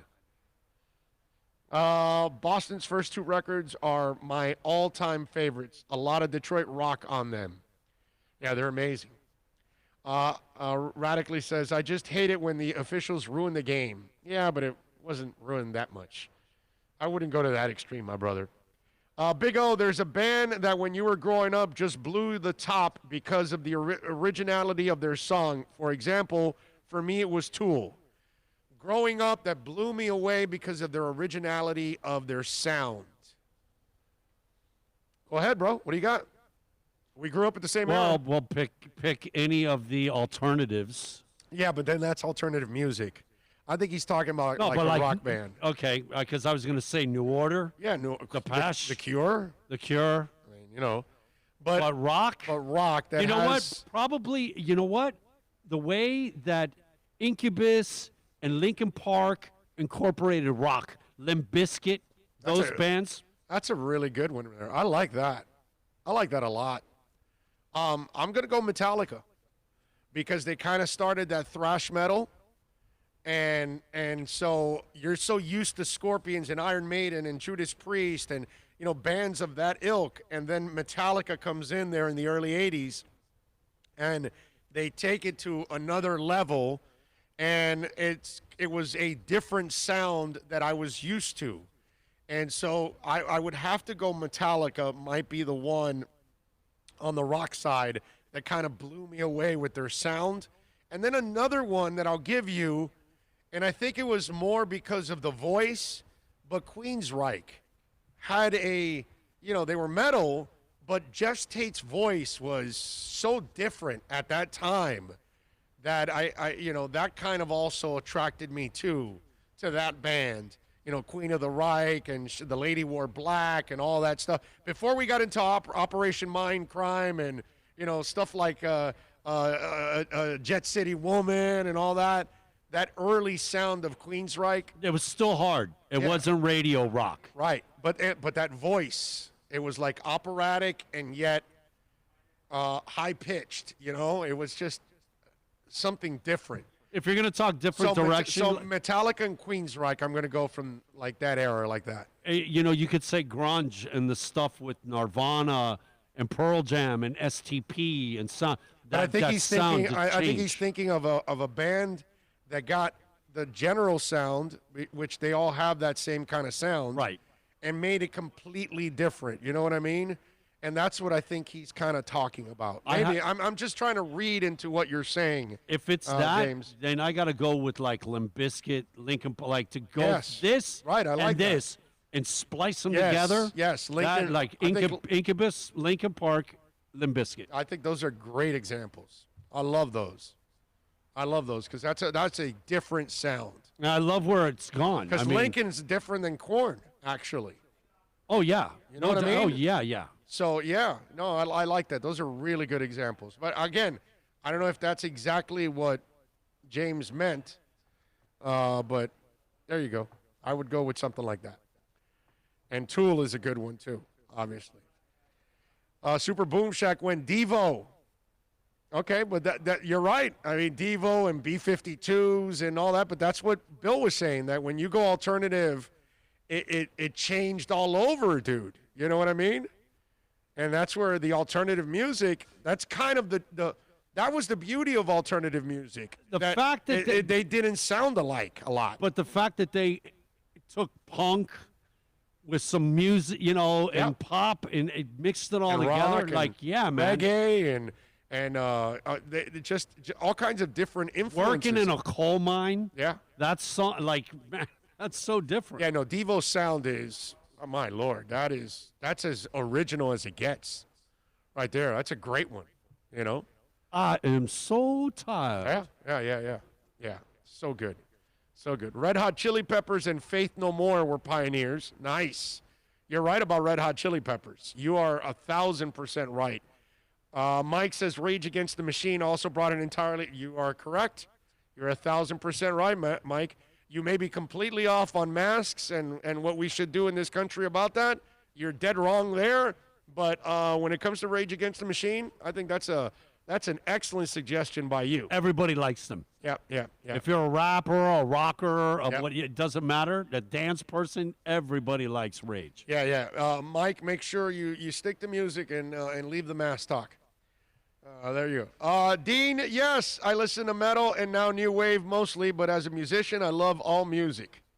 I love hearing my father talk about the first time he heard the Beatles and Santana. He says it was an awakening. Oh, Santana's at that time? Are you kidding me? The Spanish influence, the African influence in Santana's rock, that didn't exist at all. Nowhere. He's right. Your dad and everybody else, when they heard Santana for the first time, they absolutely freaked out, dude. Nobody was doing a Spanish influence type rock. Are you kidding me, bro? It's another one, man, that's coming to my head. What's that? 9 Inch. Bro, oh, yeah? Nobody sounds like Trent. That's it. That's a great one right there. 9 Inch Nails is a fantastic one. Alice in Chains, I thought, was the best grunge band. Wear your mask, Robert Ritchie says. I love Alice. I left them out. I shouldn't have. The rundown I did. You're absolutely right. I love Alice. Are you ready, Bill? You got a brother in Asheville. Silver Suns Pickups has a great, unique sound as your band. Dude, you know what? To hear the story of them, they were a couple of guys, a couple of couples, because there's two boyfriend, two girlfriend, together. They left, and they ended up changing the band. Kind of like the Starlight Vocal Band? Yeah, but the name of the band was because when they would get together to practice, one of them had to go by the liquor store that was Silver Sun Liquor Store. So it was Silver Sun pickups before every practice to get the liquor. There you go. Pretty cool story. Yep. There you go. And for if you haven't listened to them, go check them out. Give them a run. You're going to hear 12, 15. It's amazing, their catalog. They got a lot of good songs. And I threw out Starlight Vocal Band because that's Afternoon Delight, that one-hit wonder. It was 4 people, and they were married, too. They were 2 couples. That's why I threw that out there, like the Starlight Vocal Band.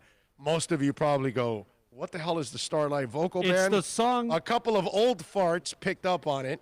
I don't know how many old farts are there that will admit none of you young people know what the hell Starlight Vocal Band is.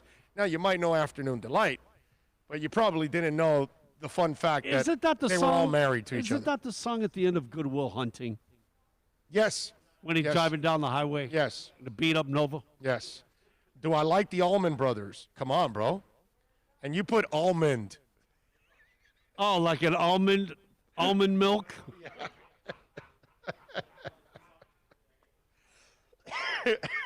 Don't make me laugh with my throat, man.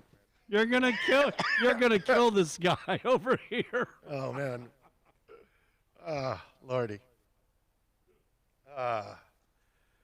That's too much. You know what'll be next?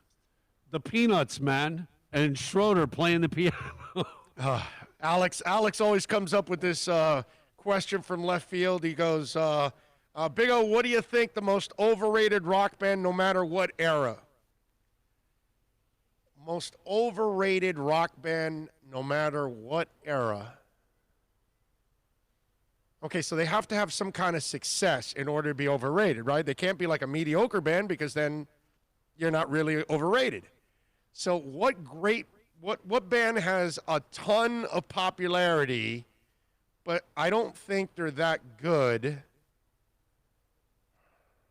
Kind of like the suckers that fall for some of Tannehill's stats, that they think he's gotten better, but he's really just the same guy, just kind of being a facilitator there, that kind of stuff. Most overrated rock band ever.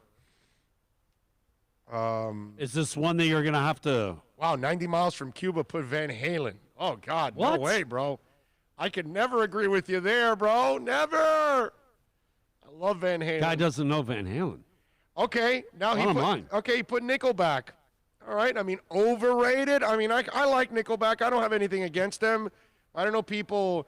Oasis. I like Oasis. I know the Gallagher brothers are a bunch of assholes, but I like Oasis, man. I think they're really good. I like a lot of their music. Blue Oyster Cult, really? Five Finger Death Punch? Man, I've seen them live. They're really entertaining Veterans live. of the Psychic Wars and all that, man. Come on. I kind of like Five Finger Death Punch, man. Dave Matthews Band, James Roman, don't let a fanatical Dave Matthews Band hear you say that. Those people are not normal. I just want you to know that. If you've ever met a hardcore Dave Matthews fan, those people aren't normal. I'm telling you. Having seen them live a couple times, man, it's an awesome jam. Pat in Nashville, you wouldn't say that. Pat in Nashville's got one. Creed. Yeah. I don't think Creed's anything special. They might be a little overrated. I kind of like that one. I wouldn't know. Out of all the ones you guys have put, you know, Troy Ortiz goes, hate Nickelback.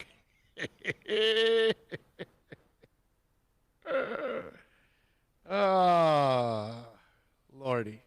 You know what, though? But the Nickelback had their fame, blah. They had some songs.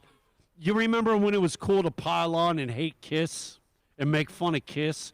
There's always that time that, you know, okay, they've fallen out of whatever, and you just pile on. I feel that's what Nickelback gets, that piling on thing. Okay. But there are a ton of people hate them. No, there is. It's just. But you remember there was a time when it wasn't cool to be a Kiss fan. Do you recall that? Oh, yeah. And that's what I'm correlating it to. Yeah. It wasn't cool to be a Kiss fan for a while. I don't know why. Well, exactly. I never stopped being a Kiss fan. Never will. Exactly. I will be a Kiss fan till I die, dude. You don't like the Rollins band? But I don't know if I would go overrated. Are they were they given so much? Did they get rated ever to get to be overrated? Yeah. It's just I don't know. They've in other words, if we're gonna call them overrated, that means they are really popular. They're like big time. You know what I mean? If you take off the moniker rock and you say overrated bands of all time, just any group, whatever, you know who's mine? Spice Girls. You see them perform, right. And the thing is, they're on TV, they're doing a thing. Bubblegum crap, yes. No, but this is the thing. I remember this. They've got 5 girls singing, and that's all they do. Why do they have 8 background vocals? They got 5 voices already. Why do you need more voices? Because maybe those voices aren't good enough. Exactly. Yep. Omar goes, damn, thought there was no show today and didn't get the alert. What's up, everybody? Pumped for the Heat game. Damn right, you pumped for a win, baby. Sorry, Omar. I didn't rule out Friday. I ruled out Thursday, but I said in yesterday's podcast that I would be back either Friday or Monday.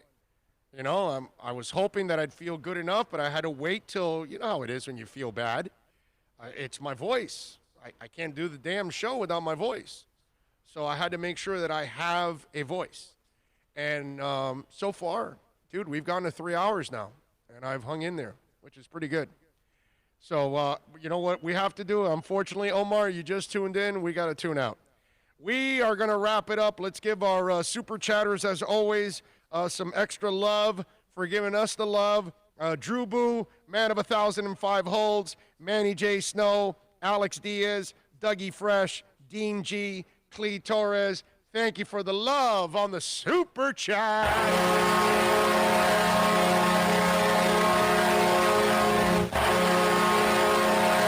Wow. Recent research has shown super chat makes no sense. Yeah, you're getting focused on all the wrong sort of details here. You need to forget about all the normal rules that apply in society. Wasted no time. Super chat. I thought it was really, really, really, really, really cool. You should all be very proud of yourself. I have no response. Super chat. That was perfect.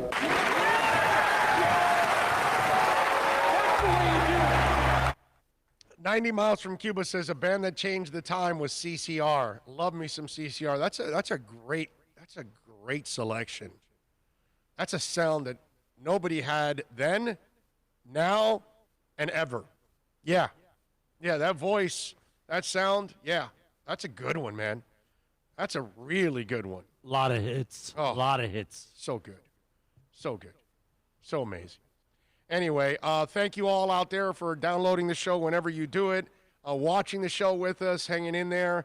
Thank you for your patience. I apologize that we could not get it done yesterday as health took over, unfortunately, but I was able to get enough rest to be out here with you guys today. Thanks to Bill, as always, working his ass off, along with Philippe.